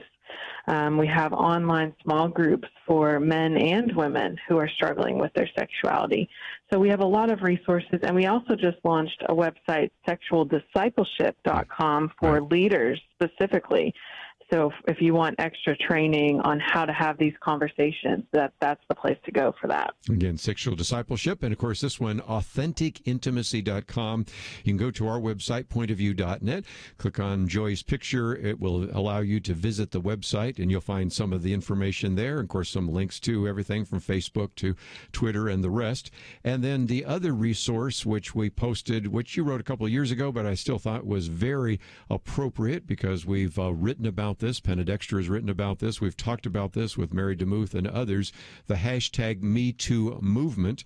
And so, again, 7 ways to empower women during the hashtag #MeToo movement, a great set of resources that parallel some of the material in your book. So I appreciate you joining us. Thank you for writing that chapter, and thank you for participating with us today here on Point of View. Thank you for having me. We are going to take a break, and when we come back, going to spend an hour talking about this idea of socialism. It is a new book called The Socialist Temptation. Iain Murray with us, and he directs the Center for Economic Freedom at the Competitive Enterprise Institute. A topic we've addressed before. I have a little booklet that we have on capitalism and socialism. More recently, we've talked with Dinesh D'Souza, and later this next month, we will be talking with him again in studio about the United States of socialism. But perhaps one of the best books that pulls all of this together is this hardback book that has come out by Iain Murray, The Socialist Temptation. I think you're really going to appreciate his conversation with us today.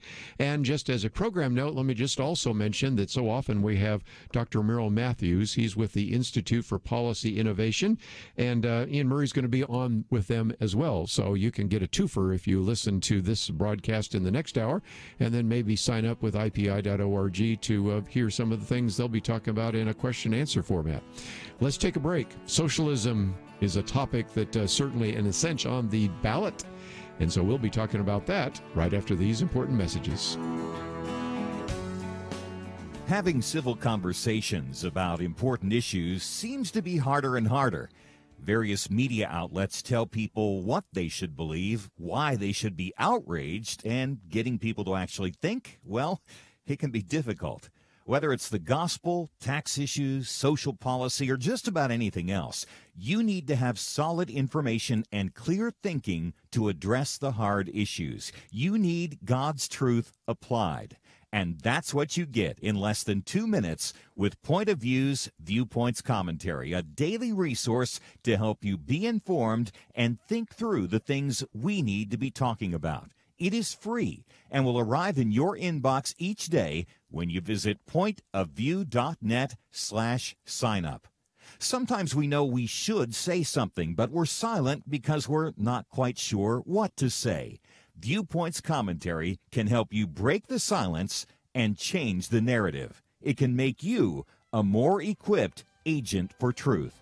Get your free subscription to the Viewpoints Commentary at pointofview.net/signup.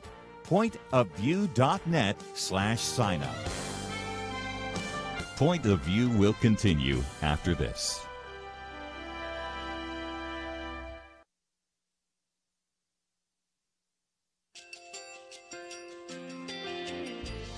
I just want to thank you so much for all the wonderful programming you have.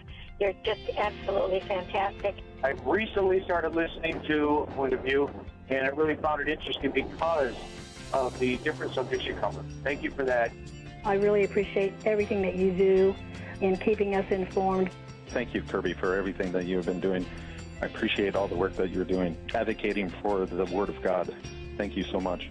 Point of view, I think, is absolutely necessary because it's a Christian perspective, a biblical worldview perspective, and receive very current, up-to-date information about what is really going on, week to week in our culture, which is changing so rapidly, and yet it's morally sliding backwards. Yeah, I'm just, first of all, I thank you guys. Y'all's program is wonderful, and enjoy it every day. I learn so much every time I listen to it. Point of View Radio Talk Show.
Hi, this is Kerby Anderson. You know, each day we take on the tough issues and provide a biblical perspective to them. The topics we cover are wide-ranging: apologetics, theology, prophecy, creation and evolution, intelligent design, marriage, family, child-rearing, the millennial generation, friends and society, politics, economics, business, religious liberty, the Constitution, public policy, foreign policy, military policy, tensions in the Middle East, abortion, homosexuality, pornography, sexual ethics, media, technology, history, and America's godly heritage. We talk about anything that affects your faith, your family, or your freedom. So don't go anywhere, because Point of View continues right now.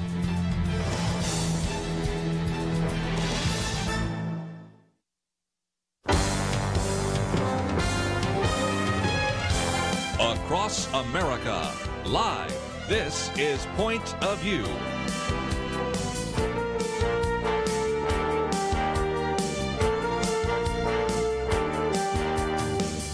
And now, Kerby Anderson. You know, one of the topics we've addressed so often here on Point of View is the issue of socialism.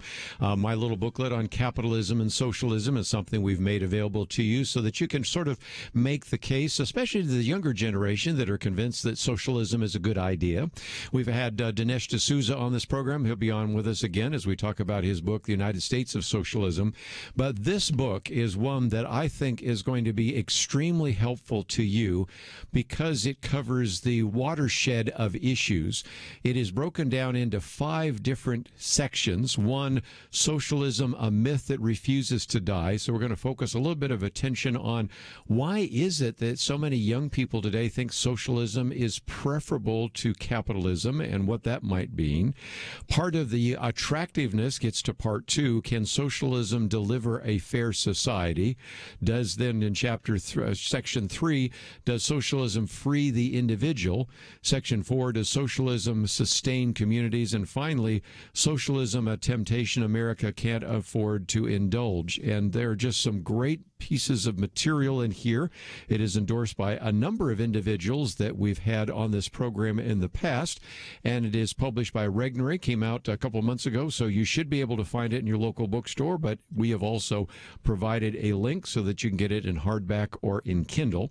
And it is written by Iain Murray, who directs the Center for Economic Freedom at the Competitive Enterprise Institute in Washington, D.C., individual that has lectured quite often and written quite often on free markets, so he brings a tremendous wealth of experience there. A former civil servant, by the way, in the United Kingdom, still remains a British citizen, holds a master's degree from the University of Oxford and MBA from the University of London. And Iain Murray, it is a delight to have you on the program with us today. It's wonderful to be with you today. I might just mention, too, that one of the individuals that's on the program with us quite often is Dr. Merrill Matthews. He's with the Institute for Policy Innovation, and we also have been promoting your appearance on with them. So if people would like, after they've heard this hour interview, hear even more, they can go to ipi.org and find some of that information. But answer this question that I get so often from people that are usually older, and they say, why is it that I have a young person coming back from college or the university, and they seem so enamored with socialism? Because the older listeners here say, I associate socialism with the Soviet Union, maybe even with Venezuela, with Cuba. What is the attractiveness? Why is it that we see so many young people thinking that socialism is better than the free market? Well, that's a very good question. And one of the first things that we need to understand is that when those of us who are of a generation who remember the Soviet Union, or even people who point to Venezuela, when we point to those examples, the young socialists will always turn around and say, well, that doesn't count. That's not real socialism. Oh, yeah. And I think that there's a very interesting observation that I talk about in the book that was actually first drawn to my attention by a colleague at the Institute of Economic Affairs in London. He points out that there's a 3-phase process that happens whenever a new socialist state is set up. The first stage is the socialist state gets set up either through elections or through revolution or whatever, and everybody, all the commentators say this is it. This is real socialism. Here we have real socialism at last. The International Brotherhood of Man is finally upon us. Then the second stage, a few years later, is when the internal contradictions of socialism that I talk about in the Socialist Temptation, they start to bite, and the wheels start to come off the economy. Right. At that point, they turn around and say, well, this can't be the fault of socialism, because socialism works. Socialism is perfect. So it must be the fault of foreign agents or wreckers or saboteurs, an old class who we're attempting to get rid of, or the CIA. I think that's where we are with Venezuela at the moment. Socialists will always turn around and say, oh, there's nothing wrong with Venezuela. It's all foreign interference and the CIA. And then finally, when everything has gone to heck in a handbasket, when the economy is completely collapsed, in the worst-case scenarios, there may be many thousands dead, they turn around and say, well, the only reason that happened was because it's not real socialism. Yes. They didn't get it right. But interestingly enough, the people who say it wasn't real socialism are very often the same people who hailed it as real socialism right at the beginning. And again, early on in your book, you give us a definition. As a matter of fact, I do that in my little booklet on capitalism and socialism, because I also find, and I'm sure you do, Iain Murray as well, that some people change the definition. Young people say, well, socialism is equality. Well, no, it's a lot more than that. It's really, as you point out fairly early on, any kind of socialism, democratic socialism, hardcore socialism, market socialism, whatever. In every case, it subjugates the individual to the collective. Fair? Oh, that's absolutely the case. Trying to get somebody to define what socialism is, trying to get a socialist to define what socialism is, can be extremely difficult, because they will shift the goalposts all the time. Yes. For instance, AOC, the most prominent socialist member of the House, will say, oh, we just want to be like Sweden or like Finland or Denmark. But when you look at the policies that they are recommending as socialist policies, that AOC and so on are recommending as socialist policies, they are completely different from the policies that are followed in Sweden or Denmark. So you have to be very, very precise in trying to pin people down as to what exactly they mean by socialism. Yes. And again, one of the things that we're starting to see is more and more people tend to believe it until they experience it. And that's, I think, one of the arguments I'm starting to use, because I will many times, we sort of even have a millennial roundtable for those who are a little bit younger, and now we're even starting to have a roundtable that involves even the Generation Z. And sometimes I'll start out by just saying, do you want somebody telling you what to do? And they go, oh, no, I don't want somebody to tell me what to do. I said, well, then you probably don't want socialism, because you're going to have unelected bureaucrats telling you what to do. And if you want to understand a little bit more, there is this road to serfdom that somebody wrote about a long time ago, to point out that once you start letting these bureaucrats, even if they're well-meaning bureaucrats, even if they're the philosopher kings, sooner or later they're going to be telling you to do some things you really don't want to do. So when we come back from the break, I want to spend a little bit of time really talking about what this means. And the second section there is, can socialism deliver a fair society? Because one of the arguments used by Bernie Sanders and by Alexandria Ocasio-Cortez and other socialist advocates is that we need a fair society. We need a society where there isn't so much distance between the very rich and the very poor. We need an opportunity society, and we need to have equal outcomes and those kinds of things. And again, Iain Murray is the author who will help us look at whether or not socialism provides a fair society. And then we'll talk about whether it can really free the individual. And those are, I think, very important questions, and, if you will, kind of arguments you can make when you find yourself in conversation with maybe one of these young socialists that just got turned out from the university. So we'll come back with more right after this.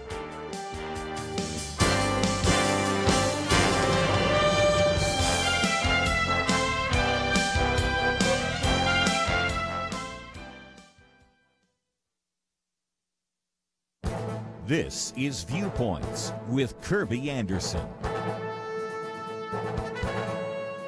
You know, throughout this pandemic, we've been told to trust the experts, but you have probably concluded from the many public statements that not all the experts agree. And the easiest way to demonstrate that is to look at what experts have been saying about the importance of wearing a mask. At one extreme, you have the very strong statements by the Surgeon General Jerome Adams back in February. Here's his tweet. Seriously, people, stop buying masks. They are not effective in preventing the general public from catching the coronavirus, but if healthcare providers can't get them to care for sick patients, it puts them and our communities at risk. On radio, we pointed out at the time that the second part of the tweet contradicted the first part of the tweet. He told the American people to stop buying masks because they were not effective in preventing the coronavirus. Then he implied that you shouldn't buy them because healthcare providers needed them. Well, why did they need them if they weren't effective? We found out later from him and other medical experts that they didn't want people buying them because they wanted to make sure that the personal protective equipment would be available for healthcare workers.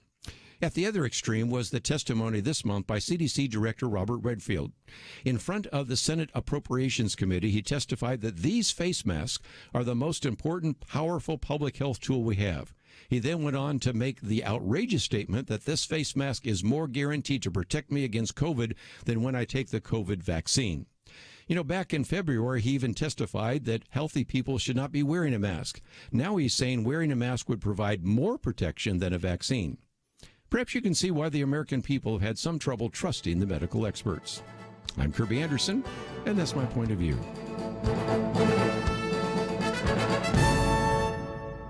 For a free copy of Kerby's booklet, A Biblical View on Loneliness, go to viewpoints.info/loneliness. That's viewpoints.info/loneliness.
You're listening to Point of View, your listener-supported source for truth. Back once again, this book is entitled The Socialist Temptation. It's published by Regnery. I would imagine you'd be able to find it in your local bookstore. We've made it very easy for you to get a copy, both in hardback and Kindle. I think you're going to really appreciate the extremely well-written material in this book and also the comprehensive nature of it. So we'll try to do it justice in the rest of this hour. But I thought for just a minute, Iain Murray, we would talk about, can socialism deliver a fair society? The argument that comes from our socialist friends is that we want a fair outcome. So they're more interested in outcomes than in opportunity, more interested in outcomes than even in the means of achieving it. But that's, of course, the rub, isn't it? Well, absolutely. It's very interesting the way that progressives have gone from believing in equality of opportunity to equality of outcome, or equity, as they tend to call it these days. The way they say they can guarantee that is because socialism is democratic. So they would. So who could object to that? Sure. America's a democracy. All we want is the people to have the say over whether the economy is fair or not. But of course, it only takes a moment's thought for you to realize that the people, the American people, cannot oversee all the many trillions of economic transactions that take place every day. They couldn't even do a fraction of that. So, in fact, what socialism becomes is a delegation of that popular will, popular authority to a new ruling class, a class of bureaucrats, as you mentioned just before the break. And so those bureaucrats, because they are imbued with the power of the people, become, as I say, a new ruling class and end up being just as tyrannical as anything that we have seen beforehand. But it's all in the name of fairness. And therefore you get this bizarre contradiction that George Orwell skewered so well in his magnificent work Animal Farm, where the pigs become the new ruling class, and they say all animals are equal, but some are more equal than others. Yes. And just an incredible look at this comes in one of your chapters on socialized medicine. Since you have lived in the UK, and you, of course, have looked at the National Health Service and experienced it, and certainly have documented this, probably better for you to speak about it, even though, of course, Dr. Merrill Matthews and I and many others have talked about it as well, because when people talk about trying to have equal outcomes and trying to provide fairness, what does that look like in terms of socialized medicine and the National Health Service there in the UK? Well, the tragic thing about the National Health Service is that it produces actually some of the worst health outcomes in the developed world. They try to hide this. They regularly say, "Oh, well, if you look at any of the tables of how effective the health services are, the National Health Service is always near the top." But that's because those tables include things like access, free access at the point, access to health services which are free at the point of delivery is the term of art that they use, because they all know they have to pay for it through taxes, but it's free at the point of delivery, and things like this. When you actually strip out those fairness and equality of outcome arguments and look at the actual health outcomes, then the health service is near the bottom of the rankings in the entire developed world. This is why so few countries actually follow the fully socialized medicine policies that Britain did. If you look at European countries, they virtually all reject it in favor of some public-private partnership. Let's see, we can talk about in one of your chapters the bureaucrat, because there is kind of this assumption in the liberal mind, and I've been writing about this recently, that assumes that these sort of enlightened philosopher kings, bureaucrats, are going to be doing everything in the best interest of the citizenry. But you yourself joined the British Civil Service after leaving university, and I remember that in there you talked about your first boss said, "Well, Billy, your goal here is to increase your budget and staff." And so it wasn't to do the right thing for the British people. It wasn't to try to provide the most efficient means of delivering service. It was to make sure that your particular kingdom, your fiefdom, was one that was strong and growing, right? Oh, that was very much the case. That was exactly what my first boss, a canny old Scotsman, told me. It was that if you want to make a career of the civil service, then how does a civil servant, a fellow civil servant, judge you in your performance? And the things that are most obvious to them are: did you grow your budget? Did you grow your staff? And this is actually just the coming into practice of a phenomenon that economists have recognized over the years, free market economists have recognized, called public choice, which is that the bureaucrats are not some Olympian gods. They are human beings like the rest of us, and so they come with human frailties and weaknesses, and human desires as well. So it is only natural that the bureaucrat wants to accrue power to themselves.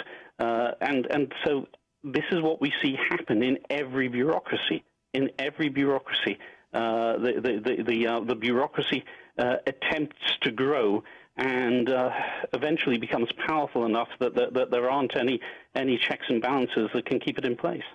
And again, many people think socialism is really ruled by the people, but it's really ruled by the bureaucrats because the road to serfdom is oftentimes paved with good intentions. But just before we take a break, let's, if we can, maybe pick out one of the other chapters, because a critic would say, well, isn't this issue of income inequality and income differences and disparity and the lack of equal outcomes, isn't that a real problem? How do you answer that question? Well, this is an unfortunate question, because when people ask isn't income inequality a problem, they're always avoiding asking the real question, which is, how are the poor actually doing? So if the poor are doing very well and the rich are doing very well and perhaps even better comparatively, then income inequality will grow. If the poor are doing very badly and the rich are doing very badly, then income inequality will probably decrease. And so this is why you see the phenomenon of in many socialist countries there is much less economic inequality. But when you look at the indicators of how the poor are actually doing in the socialist countries, they are always doing much worse than those in capitalist countries. So that's the question that needs to be asked. How are the poor actually doing? And again, in some respects, you take that on because there are those who are trying to argue that we simply have such an incredible wage gap. But I don't necessarily struggle with a billionaire making more money than I do, unless you're really having trouble with covetousness. And I think the 10th commandment did kind of address that anyway. But nevertheless, that's sometimes the real issue. It's trying to make you feel somewhat inadequate when even though you have a lifestyle that is better than people in previous centuries could have possibly imagined. So I do want to take a break, and when we come back, I want to get into this issue of freedom in particular. Does socialism free the individual, and what is the relationship between the individual and the collective? What about this idea of property rights and economic freedom and regulation and some of that? So those are some other just very relevant chapters in that section. And then if we have time, we'll also get into, is it possible that socialism can even sustain communities and how that fits together? And then just some of the totalitarian and socialist temptation that certainly is front and center in this book as well. If you would like to know a little bit more, I would encourage you to go to the website. First of all, we have a link that will take you to CEI.org, which stands for the Competitive Enterprise Institute. You can find all sorts of great information on everything from regulations to environmental policy to free market and much more. If you click on the picture of the book, it is again called The Socialist Temptation, hardcover and Kindle, and some great resources that are available there. So take the time to visit the website, pointofview.net. And as we go to a break, let me also open up the phones. Perhaps you have a question or a comment that you would like to make. That number is 800-351-1212, 1-800-351-1212. Iain Murray talking about this socialist temptation and the need for us to really think about this with some level of common sense.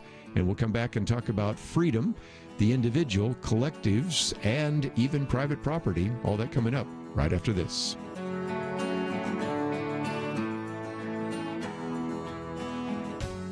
"2020.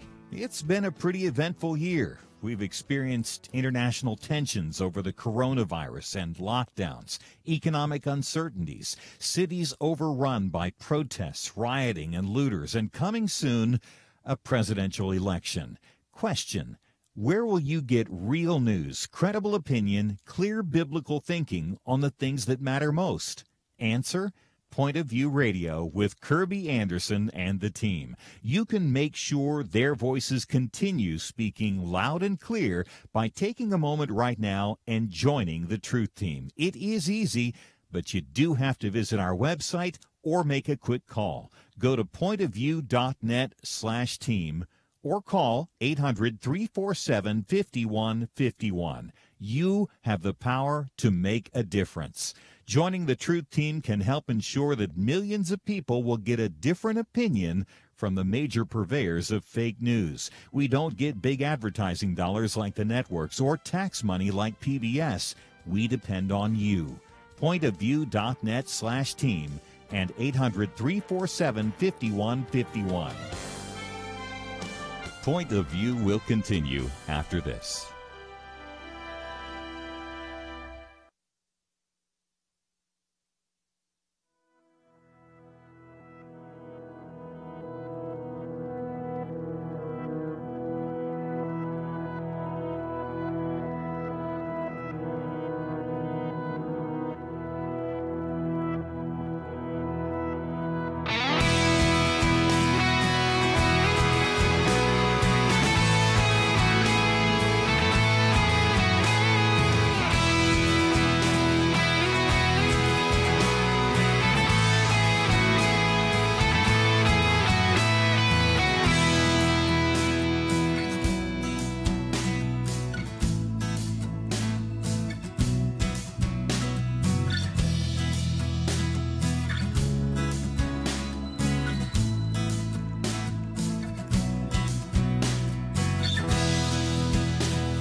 You are listening to Point of View. The opinions expressed on Point of View do not necessarily reflect the views of the management or staff of this station. And now, here again, is Kerby Anderson. Continue our conversation today with Iain Murray. The Socialist Temptation is the book. And again, we have some great contact material about the book and about the Competitive Enterprise Institute at our website, pointofview.net. If you'd like to join us, 1-800-351-1212, or just sit back and listen to the conversation. And the third section is, does socialism free the individual? One of the things I learned from your book, Iain Murray, is that there are different definitions of freedom. I would imagine most of our listeners, when they think of freedom, it is the freedom to do the right thing, and it's freedom without extensive intervention from bureaucrats, the government, regulations, whatever. But socialists use the word freedom in a different way, don't they? Oh, very much so. To the socialist, freedom is primarily about agency and the ability to fully integrate and operate in a society. So if you're poor, for instance, and you don't have that freedom, and therefore it's incumbent upon the government to give you the resources that you need to be to have that agency. But there's another aspect which is very interesting. We talked about democracy earlier. When you take democracy to its logical conclusion, you realize that if you live in a fully democratic society, you can't have such things as rights. And so socialism has always had this tension between whether there should be such things as rights or not. And I think that they're starting to resolve that in favor of a definition of rights, which I mention in the Socialist Temptation, as you have the right to do something if it addresses a power imbalance. In other words, if for instance, racism or sexism have caused you to have this power imbalance where you have less power than somebody else. So you have a right to act if it addresses that power imbalance, but you don't have a right to act to defend that power imbalance. Yes. And so this leads to the situation where what we Americans think of as free speech is not free speech to a socialist if that speech doesn't address the power imbalance. So you have a right to say America is racist and sexist. You do not have a right to say no, it isn't. Yes. And you do talk about positive liberty and negative liberty, positive rights and negative rights. But I think that's point very well taken, because today in this sort of politically correct culture, intersectionality, and a variety of others, again, you can, as you said, say that America is a racist country, but you can't say it's an exceptional country. But one of the other chapters, and I think it again illustrates why there is such an interest in socialism among the young, because we're talking about free college tuition, we're talking about free health care, we're talking about free social care for individuals, free prescriptions, free scholarships, free preschool education. But at least those of us that know a little bit about economics know that there's no such thing as a free lunch, and all these free things have to be paid for by somebody, don't they? Well, that's certainly been the case throughout history, and it's actually one of the reasons why socialism lost so much popularity in the 80s and 90s, is because people realized that these bills came due, and that the paying for all this stuff was wrecking socialist economies around the world.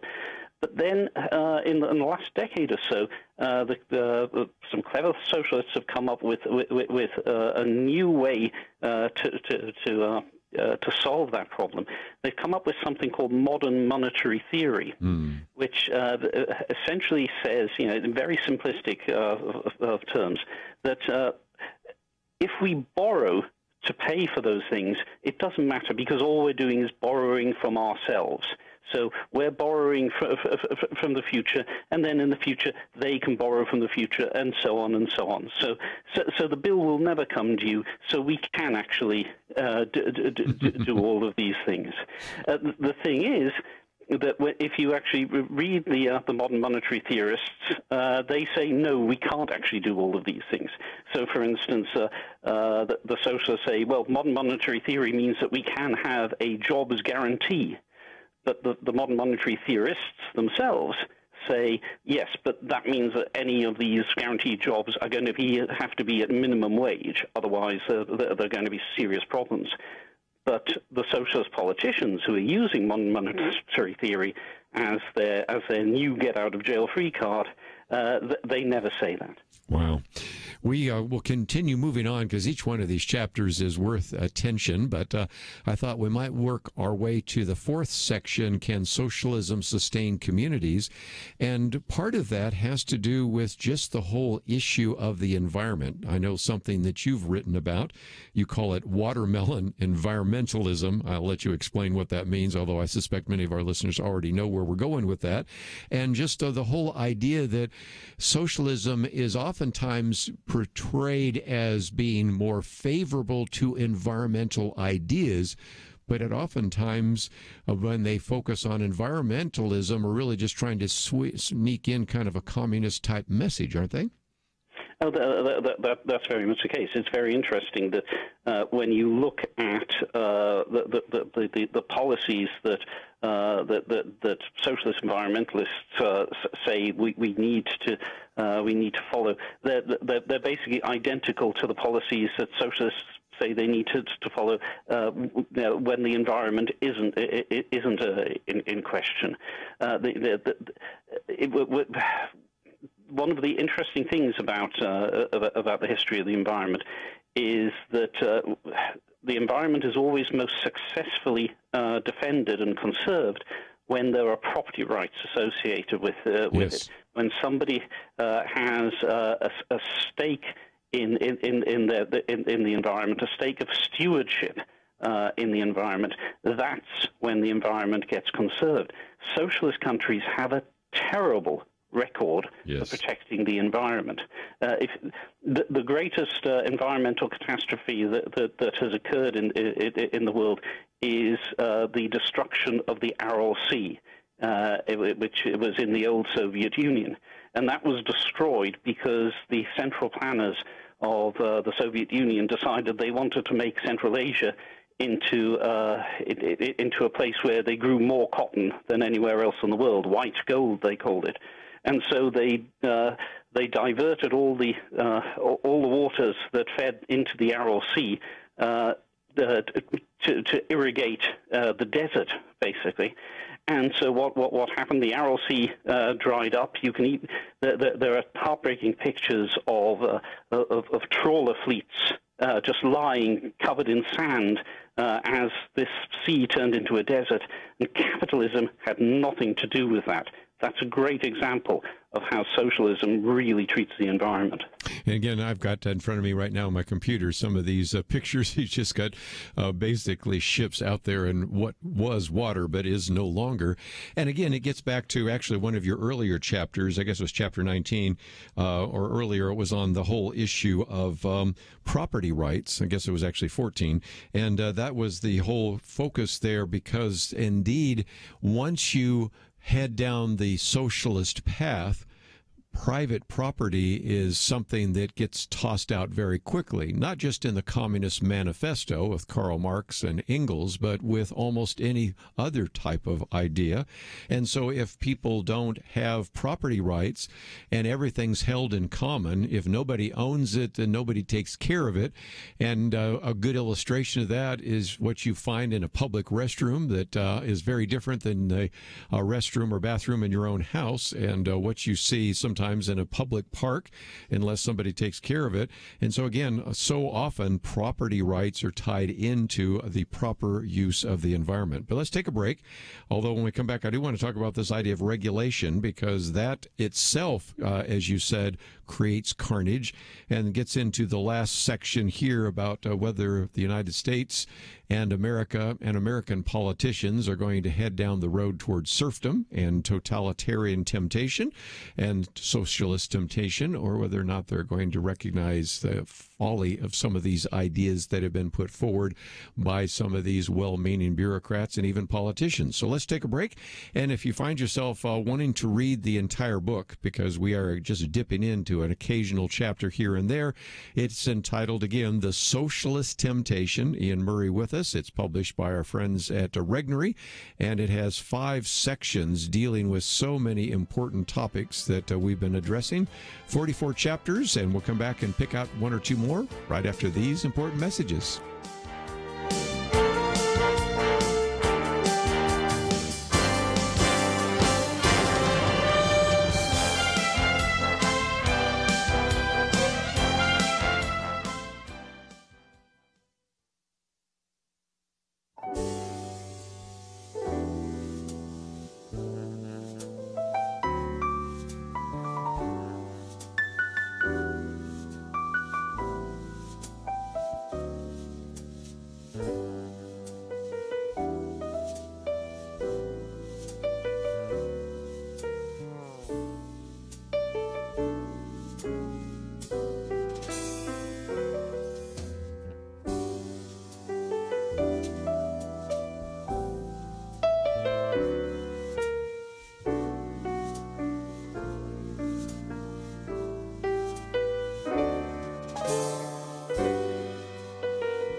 Now, back to Point of View, your listener-supported source for truth. Back for a few more minutes. Iain Murray with us today as we talk about his book, The Socialist Temptation.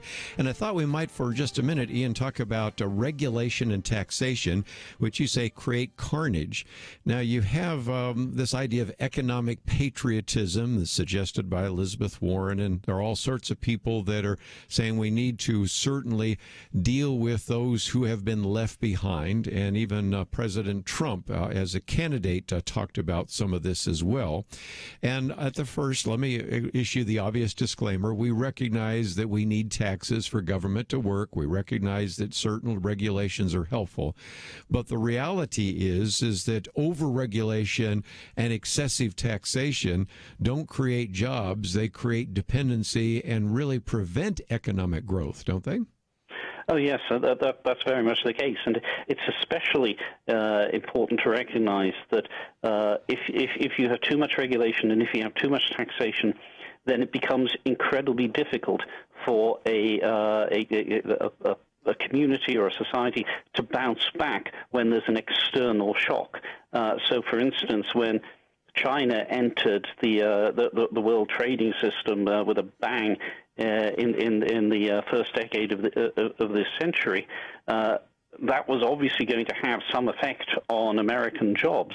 Unfortunately, we have so much regulation and so much taxation in place that it created what President Trump called the carnage, because we were unable to adapt to the new situation. So this is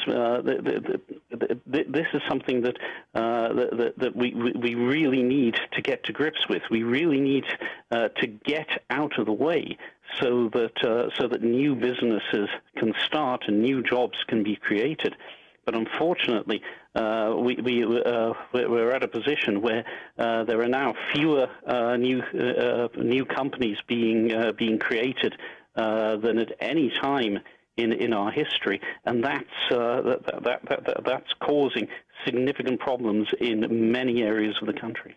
Let's, if we can, talk about really the challenge before us. I mean, you talk about in one of your chapters America's immunity to socialism, and that is the case. But one of your chapters talks about a very famous speech by President Reagan at Hillsdale College, in which he says, if you lose your economic freedom, you lose your political freedom. And I've always said that if you look at those countries which have a great deal of economic freedom, they generally also have a great deal of political freedom. Not always, but it seems to be a necessary but not sufficient reason for that. And he says freedom is something that cannot be passed on genetically. It is never more than one generation away from extinction. And I would have to say, Iain Murray, right now, some people are saying, are we at a crossroads and are we in a fork in the road? My argument is I think we missed that fork a long time ago, but if we keep heading down this road, we're going to be in a lot of trouble. But the real challenge is for this next generation to recognize that socialism is not the answer. Matter of fact, it's actually the problem. And if you head down this road even further, there are going to be very dire consequences. So we need to raise this challenge of addressing the socialist temptation with a positive solution and with a positive alternative of the free market. Yes, that's very much the case. President Reagan, in that speech, framed it as a communications challenge, and I think he was right then. I think it's even more of a communications challenge today, because in those days you had certain interests that would stand up for American exceptionalism and American freedom. In those days, it included businesses that profited from from American freedom, and by profiting from the freedom, produced more jobs and gave more back to the community. It also included unions who realized that the more profitable the businesses were, the more they would share those profits with the workers. So in those days, you had those two interests who were willing to help in the communications challenge. Today, those interests have gone. The unions are mostly government unions, where they profit by increases in the size of unions, in the size of government, which leads to more union members, and therefore they have a vested interest in the growth of government. And unfortunately, we are seeing with the beginnings of woke capitalism, yes, as it is called, we are seeing businesses who are willing to say that they need to be regulated more, and sotto voce, their competitors need to be regulated out of existence. And look how wonderful we are. Look at how much virtue we have, and they do so by actually insulting their customers, which is something that the people of Reagan's generation would have found astonishing. So that makes the loss of those two institutions really makes the communications challenge all the harder. I like one of the things that you say near the end of the book, too, about turning the table on the socialists. Some of the contradictions. Socialism claims to be democratic, but leads necessarily to rule by bureaucrats. As George Orwell said, you mentioned it earlier, all animals are equal, but some are more equal than others. Requires doublethink. That is, the more powerful the state becomes, it supposedly leads to the withering away of the state. Freedom is maintained by coercion in a socialist state. To be a socialist, freedom of speech should not be allowed because it contributes to inequality. These are just great, if you will, sort of talking points, and just a great reason why I would hope people would get a copy of the book. It is about 250 pages, published by Regnery. But just before we go, let's also talk about the fact that we have not only a link to this book, but a link to CEI.org, which is Competitive Enterprise Institute. Can you talk just briefly, Iain, about some of the resources that are there? Because you have issues, publications, you have a blog, and a number of other things. And for people that would like to know more about the free enterprise system, like to know more about addressing issues ranging from the environment to regulations, these are the kinds of things that you are covering on a regular basis there at the Competitive Enterprise Institute, aren't you? Oh, indeed. The CEI was founded by our legendary founder Fred Smith in 1984 because nobody else was tackling that issue of regulation that we've talked about and the problems of regulation comes with us. We've over our history we've been the leading think tank on the problem with environmental regulation and how free market environmentalism is a much superior alternative. In recent years, we've done a lot on labor regulation, on technology regulation, and on financial regulation, but there's much more there besides. We have a general mission of promoting the free market and limited government, and I hope that if you're interested in those things, you will find something to interest you at CEI.org. And again, we have that link on our website. And Iain Murray, thank you for writing such a good book, and thank you for giving us an hour today here on Point of View. It's been an absolute pleasure. We are going to take a break, and let me just mention one other thing I really never got to, but it's worth mentioning because we so often talk about the idea of religious liberty, and he makes a very good case in about the middle of the book that really in a socialist environment, religion is almost the first thing to be drummed out of the public square. So just one more compelling argument, and there's so many other ones in the book, so I hope that you have enjoyed the conversation today. We have information on the website, CEI.org, but of course all of it's at our website, pointofview.net. One last time, the book is entitled The Socialist Temptation, Iain Murray, 250 pages. It is published by Regnery. I think you're really going to enjoy this conversation and this book. So again, that's one of the things we talk about so often here on Point of View, and you have been listening to Point of View.